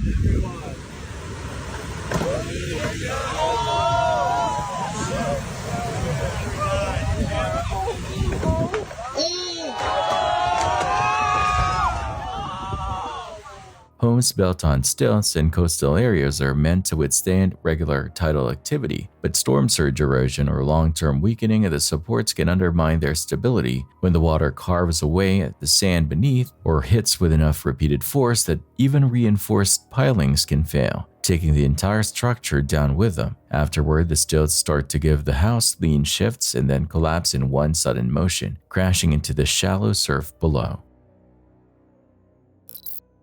For TikTok user Tough Hauler, a long-haul truck driver making his regular deliveries across Wyoming, the day began normally enough. The open road was familiar and predictable until he arrived at the Green River Tunnel, where his ordinary drive devolved into a life-or-death situation that he captured on camera in real time. As he got closer to the tunnel entrance, he realized something was amiss. Drivers were trapped in a small area with no way out after a huge pileup inside. So this is a dash cam from my truck of me entering the tunnel.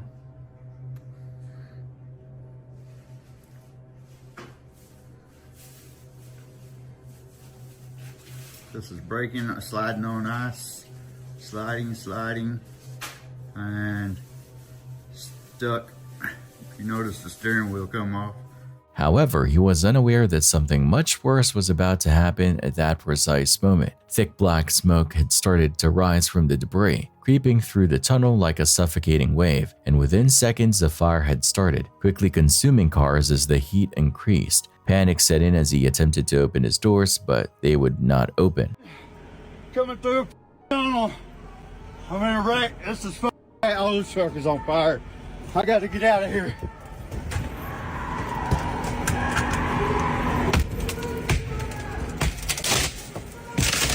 Oh,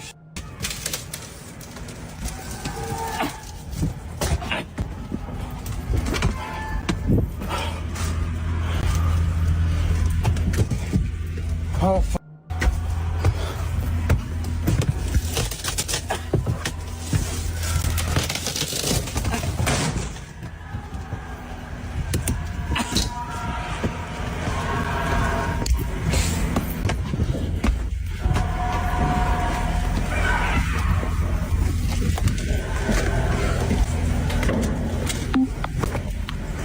The glass crackled with a final desperate blow, and he immediately slid through the shattered gap, gasping for oxygen as he fell onto the street outside. However, the nightmare didn't end, because when he turned around, he witnessed the entire scope of the disaster. Vehicles in the tunnel melted in the extreme heat, and individuals were still stuck somewhere inside. holy shit. So, I almost died in there, man. Where are you driving? The TVA truck right there. It's up in the tunnel. I was in the yellow Penske truck. My truck's in there too. I'm one of the very last ones, man. Are you? What are you? So, the truck on front of me was on fire. Okay. But that guy's dying in there. He's dead. Okay. It's burnt up. Just hold on. What are you? We can't go in there right now, okay? They're getting fired. When the fire was finally put out, the aftermath was terrible. At least 3 people had died. 5 more had been taken to the hospital, some with severe burns, and others had been suffering from smoke inhalation. He was staggering toward emergency responders, his voice shaking as he tried to explain what he had seen. Investigators subsequently discovered that the pileup was the result of an abrupt series of collisions made worse by the enclosed tunnel's design, which trapped the cars in the fire inside. Yes, I'm with the sheriff's office. How are you? Are you trying to get home? I'm trying to help you get home, so I'm trying to work with you here. Is there someone we can call to come pick you up? So, miss, do you understand that if you can't answer these simple questions, I have to call the fire department to come assess you? My 2 sons are fire department. Okay. Let's go there. Which department do they work for? You'll have to find that out. Or we can call them and someone can come pick you up. You're not in any trouble right now. I'm trying to get you home. That's all these people want to do. They want to make sure that you go home safely. A visibly intoxicated woman outside a bar was approached by deputies who were trying to ensure she got home safely without driving under the influence, despite multiple offers for help, including calling a friend or family member, getting an Uber, or even going to a hospital or jail to sleep it off. She refused to cooperate. Officers repeatedly explained that she was not under arrest, but she wouldn't be allowed to drive due to safety concerns. Memorial Day weekend. Stop. Stop with Go what? into my car. You're not driving. Arrest me. You're not. Wait. Arrest me. Miss, you're not driving. Okay. I want to know where my keys are. Where are my keys? You're not driving. They're in my car. They better be in my car. Miss, I have your keys right now. I'm not giving you your keys. They have a guitar in them. Step away from me. We're going to call someone to come pick you up. Simple as that. So, miss, you're not allowed back in this building. I'm good with that. Okay. I wanted to leave You're not leaving. an hour ago. Okay, someone's going to have to drive you, though. Okay. All right, who can we call to come pick you up? I have nobody. Miss, you understand this is a very simple solution. We call someone to come pick you up, and you leave. Here's the simple solution. Follow me, officer. No. And you will see that I'm sober. You're not sober. You're not sober. She insisted she was sober and demanded her car keys, which the officers had secured. At times, she claimed to be a Chicago police officer, though she failed to provide any ID or proof and gave conflicting answers about her background. Her behavior grew erratic and combative, and she refused to give a contact number or accept any of the solutions offered. Dude, I'm an officer. Stop. Stop right there. No, Stop. I'm not stopping right here. Yeah. Oh. You're not driving away, miss. Who do you work for then? Chicago? Okay. You want to go there? Okay, I am going there, yeah. You want to with me? Ma'am, I'm going to with you all you want.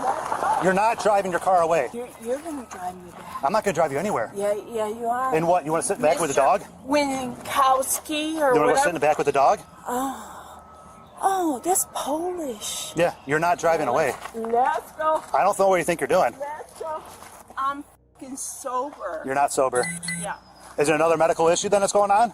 Oh, hell no, he did.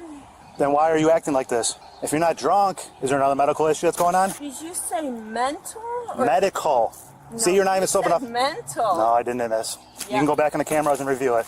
All right, let's review it. You have to go FOIA report then. Oh. Really? We're trying to get you home. Where can I sleep? In your own bed after you get a ride home. Stop. We're in America? Yeah, we are. Real day. Where can I sleep without getting arrested? In your own home after you get a ride home. You. Miss, if you are a police officer, then you know that you're not going to get away with a DUI. You're not going home. We're being civil with you, trying to get you a ride back to Chicago. You know, you ain't being civil. We are. Being ridiculous. No, we're not. We're trying to get you an Uber. We're trying to give you a phone call, but you're not being cooperative. You're not going to sleep on the fence. Yes, I am. This is owned by the bar. Do I need to go on across the fence? Well, if you step on that roadway, you're going to take it for intoxicated pedestrian on a roadway. And if you fail to identify yourself, then you're getting arrested for obstructing. Y'all rookies. We're not rookies. We just know how to play. We know what we're doing. Y'all are. Stop. You do what you got to do, and I'll do what I got to do. Well, what I need to do is find you a ride away from here, and then you can come pick the car up at a later time. All right. You're not driving away. Okay, you're not driving your Elantra away. Throughout the incident, deputies remained patient, civil, and focused on keeping everyone safe. Fucking blue eyes. How are we going to get you home? I'm driving You touch out me? of Get the the away from me. Touch him. Don't touch Then don't get, no, I already told you to get away from us. All of us told you to get away from us. Give me my keys. I'm not giving you your keys. Simple as that. How can we get you home back to Niles? The bar does not want to let you leave their bar because their name is on your actions right I've actually had a better time at this bar. now. Then you can leave a Yelp review for that, but right now we need to get you safe ride home. So that's four options that we're giving you. What are the four? Number 1, you go to the hospital. Number 2, you sleep it out at the jail. Number 3, you give us a phone number for someone to come get you. I don't know. We haven't another fourth yet.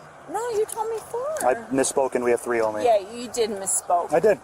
Why would he be in my fucking car? Do you want to go to jail? You. Listen. You feel like going to jail today? Yes, I do. It's $178. Yes, I do. Stop. Because I leave the fucking car with limited amount of cash so I can be accountable for how much I drink or not. Y'all with me. Hey. Don't touch.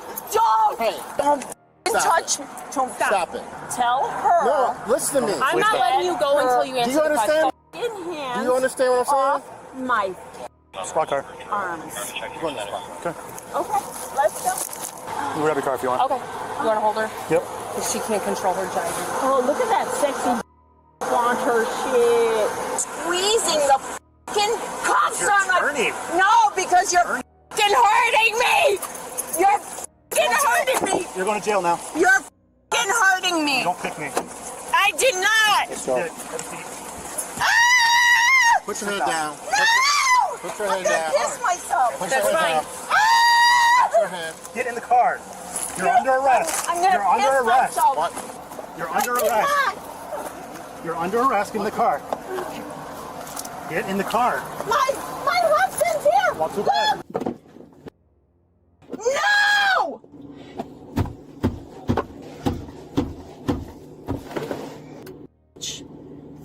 Sheriff, you're a bitch. I'm gonna rot in hell. You're... This video begins with a big yellow trash can on a deserted street close to a private residence and two spectacular incidents early in the morning.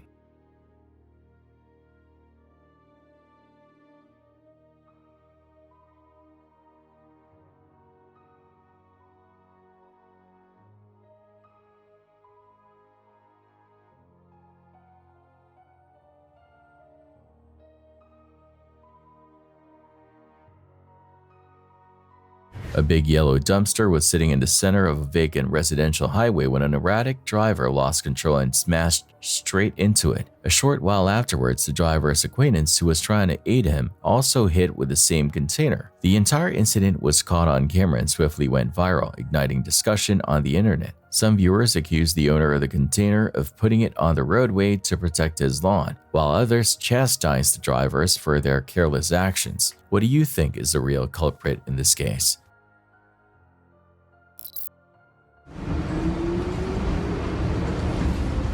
Watch as a bouncy panel arrives and strikes the unfortunate man in the face while he is simply going about his business.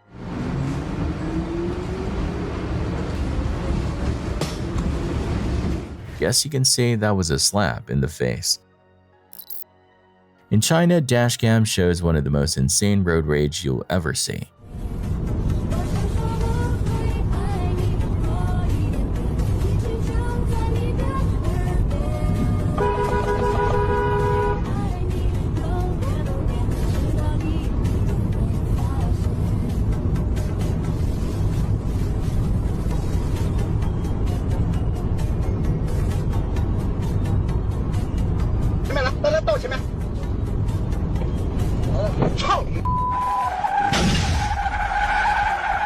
This driver was clearly frustrated with a car ahead, blocking him from overtaking and driving aggressively, which is questionable behavior to begin with. But instead of backing off, he escalates the situation and executes a pit maneuver, deliberately spinning the other vehicle out. It's a shocking and totally unnecessary response, turning a tense moment into something genuinely dangerous. A party of adventurers went out to record their trek high in the isolated mountains of Turkey, totally ignorant that they were going to record something horrifying on camera. As they traveled through the untamed landscape, the atmosphere was calm until one of them observed something odd in the distance. Nerede? Yukarıda. Tamam gördüm. Gördüm bir dakika bak. Gördüm. Boynuzlara bak. Tamam işte. Ahmet bu boynuzlu şerşapal bu Ahmet. Boynuzlu şerşapal bak. Büyük boynuzlu olan. Burayı koruyan boynuzlu şerşapal bu çok güçlü. Çok güçlü Ahmet, sakın panik yapma bak. Başına büyük bir sıkıntı gelebilir, sakın panik yapma bak. Görüyor musun? Şu an bize bakıyor. Ben şimdi bunu... O neydi öyle? Çıktı bu ortaya. Bu tılsımla çıktı ortaya. Ama çok güçlü Ahmet.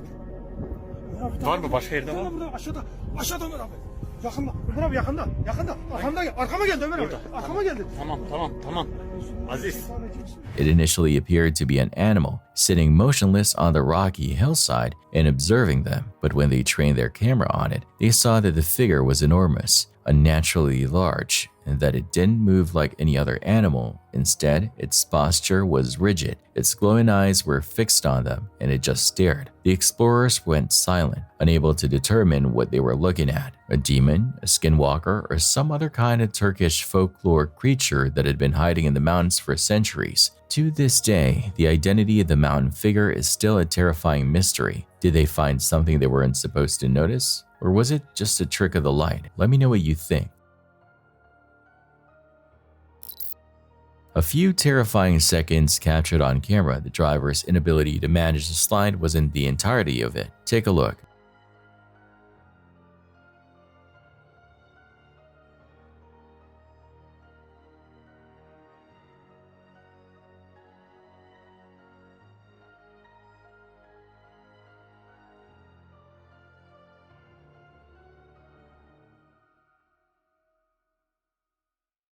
When the driver of a passenger car experienced a minor skid while driving, he rapidly turned left to prevent colliding with a car in the path of him. A cyclist was pedaling on the edge of the road, so he swiftly turned right to avert him and smashed into a smaller truck, which ended up in a ditch. The driver of the car which caused the collision was flung off the roadway after hitting with a truck and falling into the ditch on the opposite side of the pathway. No injuries were reported, however. Hospitals are sometimes connected to eerie quiet and an undisputable uneasiness. But for one woman in 2020, that spooky environment evolved into something much more distressing. The user who uploaded the video to Reddit explained that his sister had taken it as she was waiting by herself in a hospital hallway. She hadn't given it much attention until she viewed it again and saw something she couldn't describe. Watch this.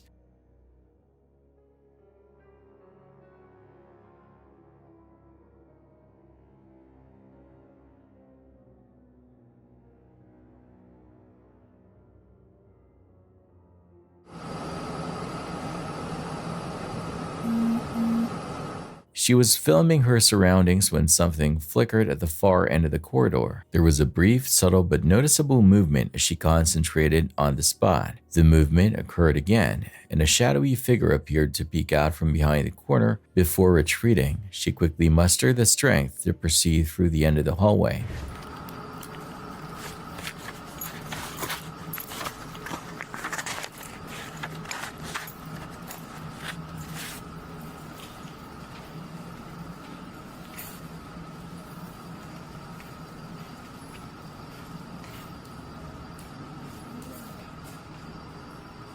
When she arrived at the corner and looked around, nothing was there. The video soon spread to her family's group chat, where some members claimed it was merely an illusion of the light, while others weren't so sure the movement had been too deliberate or precise. When the video was uploaded to Reddit, viewers were quick to weigh in, several believing it was something supernatural, pointing to the hospital's history and the innumerable souls that had passed through its doors. Others claimed it was just pareidolia, the brain's propensity to see faces, shapes, and random patterns. Even the skeptics were unable to clarify the strange activity. Although you are likely aware that subways need regular maintenance to remain in good operating order, you might be surprised to learn that the trains are not stopped during this process. This video demonstrates how the maintenance staff simply stand flat against the wall and offer up prayers as the car train passes within inches of their faces. Keep watching.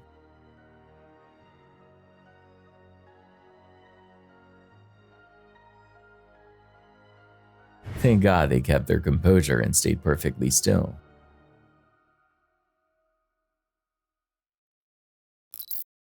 This happened on June 8, 2022. A gas cylinder detonated in the trunk of a parked Dweksha vehicle in the Dresba half microdistrict of Novi Urengoy, Russia.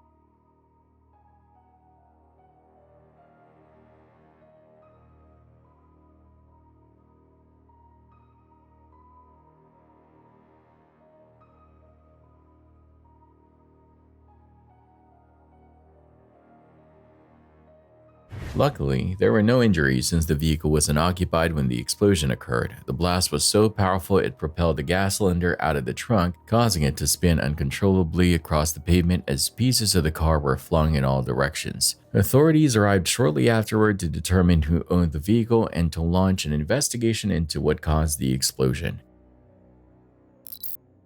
Megan Jamarco, who utilizes TikTok, never imagined that a straightforward night of house sitting would become one of the most terrifying times of her life. She chose to spend the time alone in the house watching a movie, and everything seemed normal until she began to hear strange noises. At first, she disregarded them, thinking they were simply the typical creaks and sounds of an old house settling. But as the noises got louder, she began to feel uneasy. Megan made the decision to take out her phone and begin recording in case she was frightened by what she saw.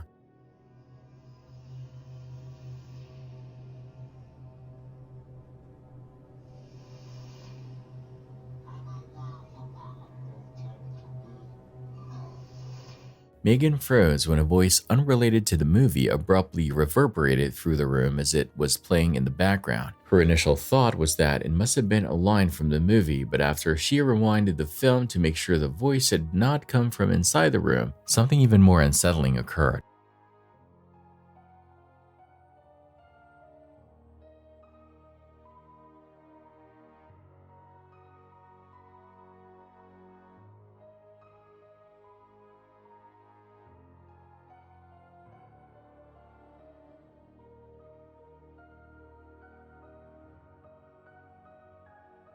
Around 14 seconds into her film, a black shadow figure appears reflected on the TV screen. She hasn't moved and is still alone. She doesn't know who or what was in the room with her that night, but one thing is for sure, she wasn't alone.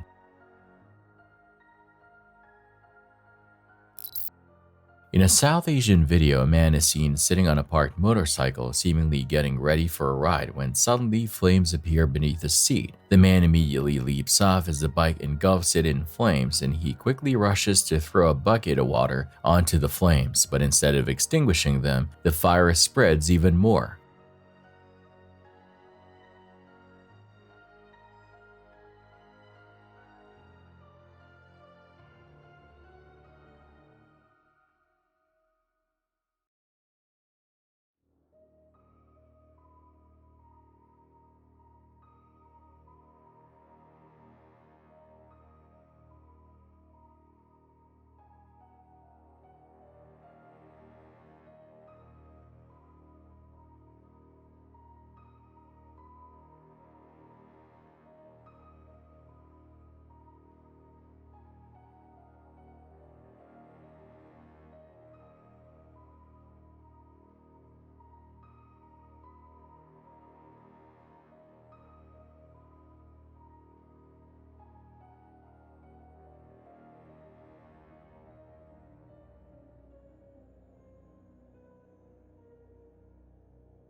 These kinds of motorcycle fires frequently begin with a fuel leak from the carburetor or tank fuel lines, followed by an ignition system spark or even a static discharge. This was a fortunate escape, but it highlights how quickly a small ignition source can turn into a full-blown vehicle fire. Additionally, improper wiring, overheating, or battery malfunctions can also result in combustion, particularly in hot climates where fuel vaporizes easily. To make matters worse, gasoline and oil-based fires don't mix with water. Pouring water can cause the fuel to spread out, carrying the fire with it.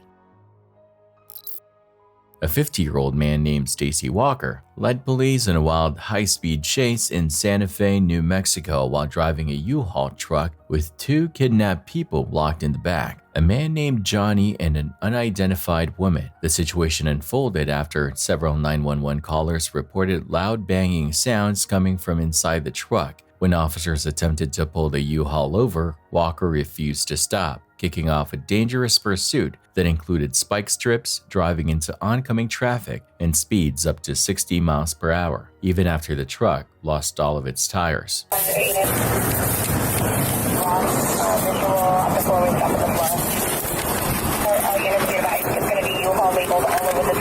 Where'd they last see that? They lost visual at the Bluffs. You know what it looks like, though? Yeah, it's a big box truck U-Haul. Coming my way, PD. Coming my way.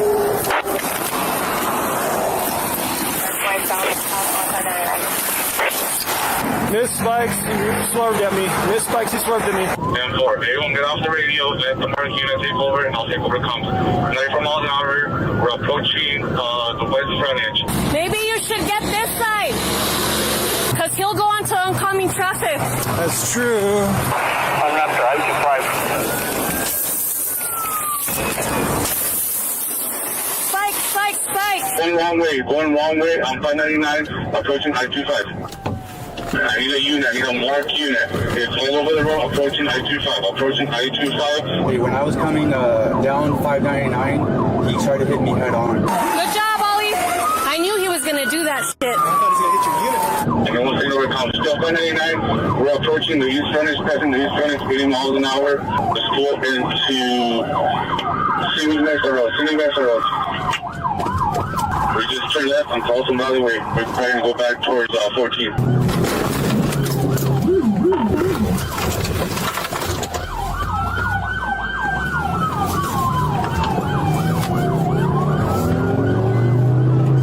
Sure, yeah, cover, please. Driver front tire is flat. Okay, I lost visual. We're going to Crystal Valley Way. Go for it. At that point, we all start going southbound on NM14. Left spike split from 14 599. Stop.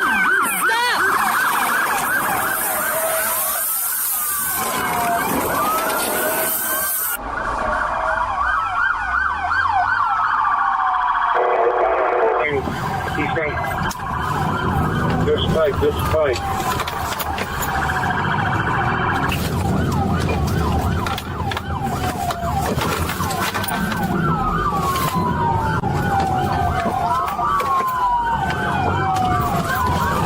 Stop.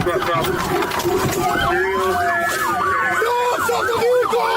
Stop the vehicle! Come on.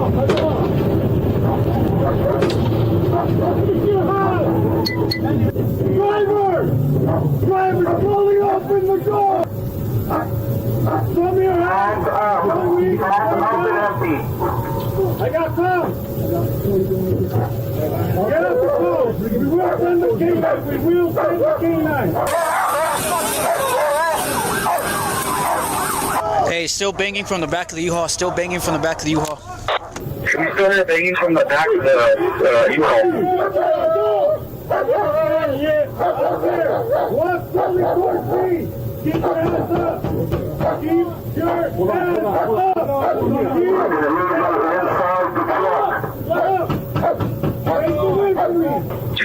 We do confirm here banging from the back of the U-Haul truck. Alright, confirm banging.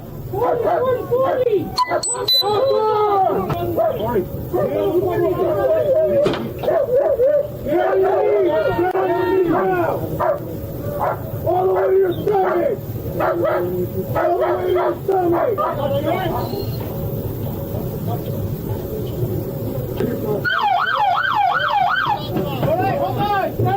Guys, you mind if I'll crossfire because we have potentially somebody in the back of that truck. Once police were able to stop the vehicle, they discovered the two victims in the back. Johnny, can you hear me?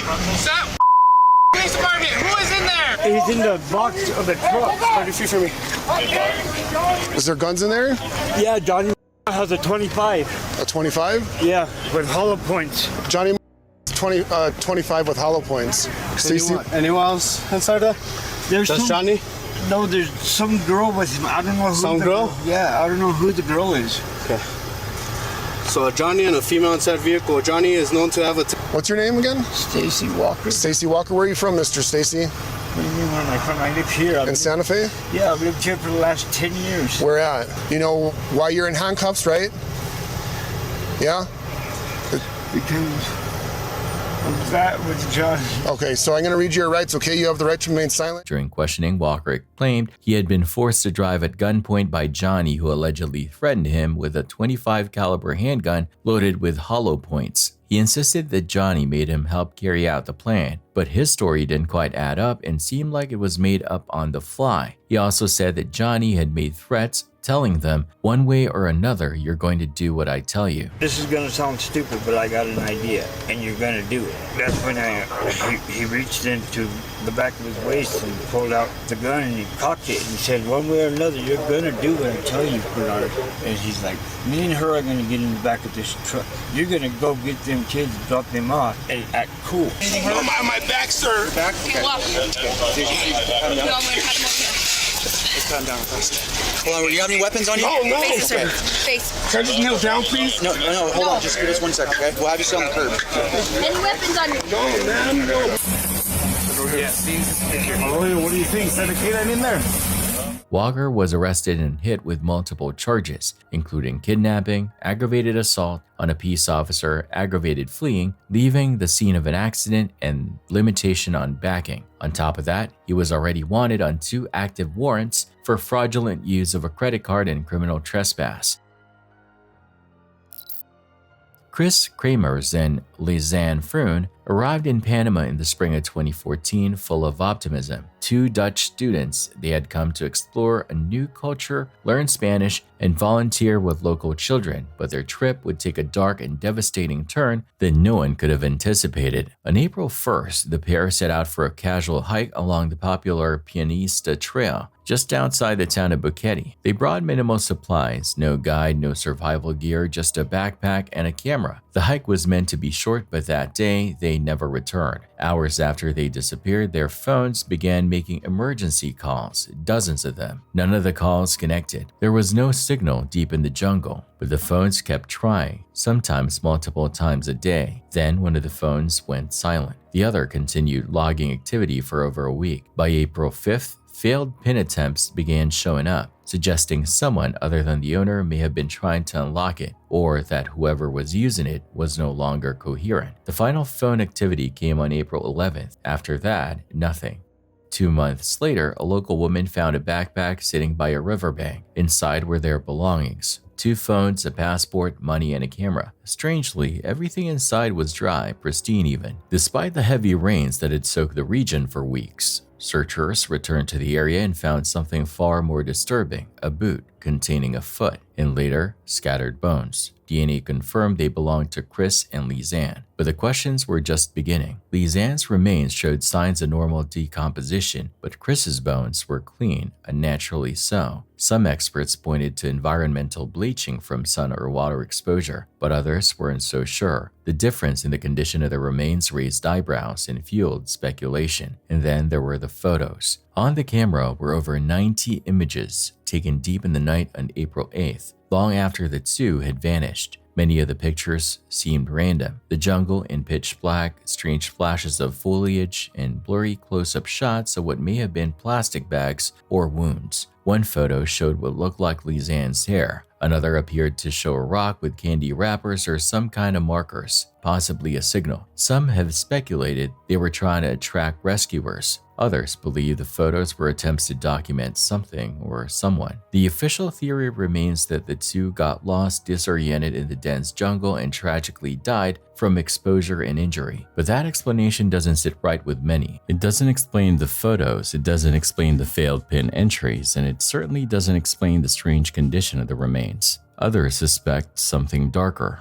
an encounter with someone dangerous, a crime covered by time, distance, and the silence of the jungle. In the end, we still don't know exactly what happened to Chris Kramers and Lisanne Froon, and maybe we never will. But what do you think happened out there? Let me know in the comments.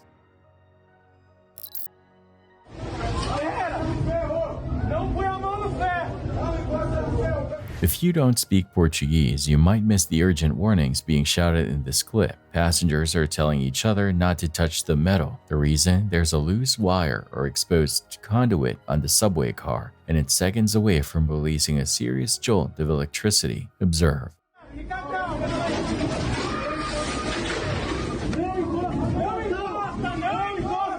Luckily, they all made it to their destination with no injuries somehow. 2 men saw a perplexing occurrence at an intersection in Poland.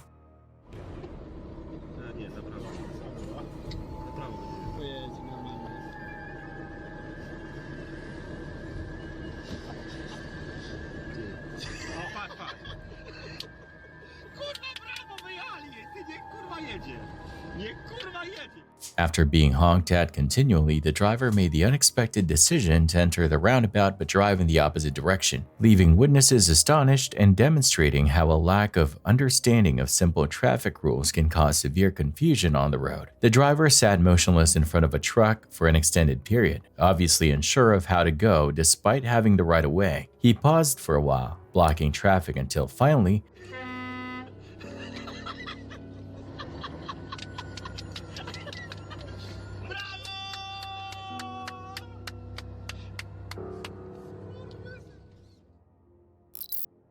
the YouTube account Humanity Interrupted posted a video on June 29, 2020 that left viewers confused and worried. The movie, which was shot in a panic, seemed to capture something inexplicable lurking outside the uploader's house for a few seconds as something incredibly unsettling occurred.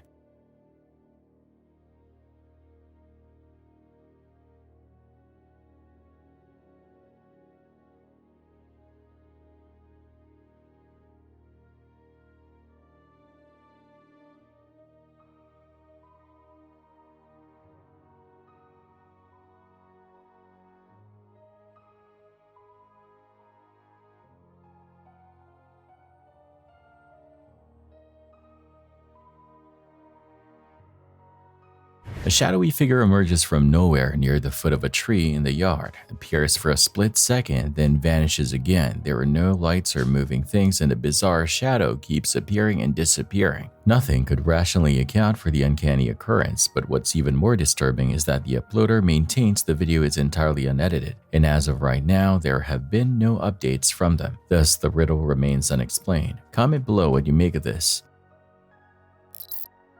Some of the most memorable moments on the subway are the ones that are totally unexpected but completely harmless. Take this guy for example. He's confidently showing off a hairstyle that looks like it came straight out of a fantasy novel. No drama, no chaos, just a quiet commute with a side of flair. And hey, if confidence could power trains, this man would be the express line. In a strange incident on Saudi Arabia's Qadiyah Mountain Road, a spare wheel detached from a moving car and sped down the winding roadway at high velocity, rolling for several kilometers before crashing into a roadside fence and launching into the valley below.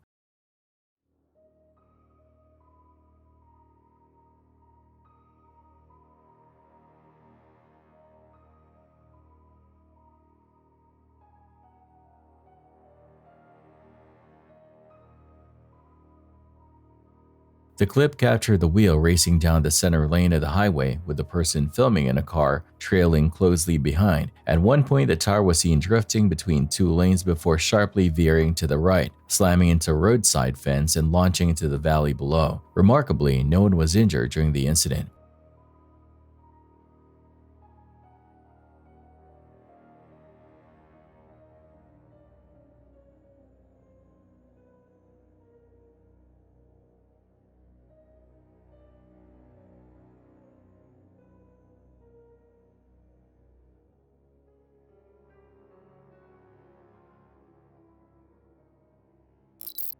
Thanks for watching.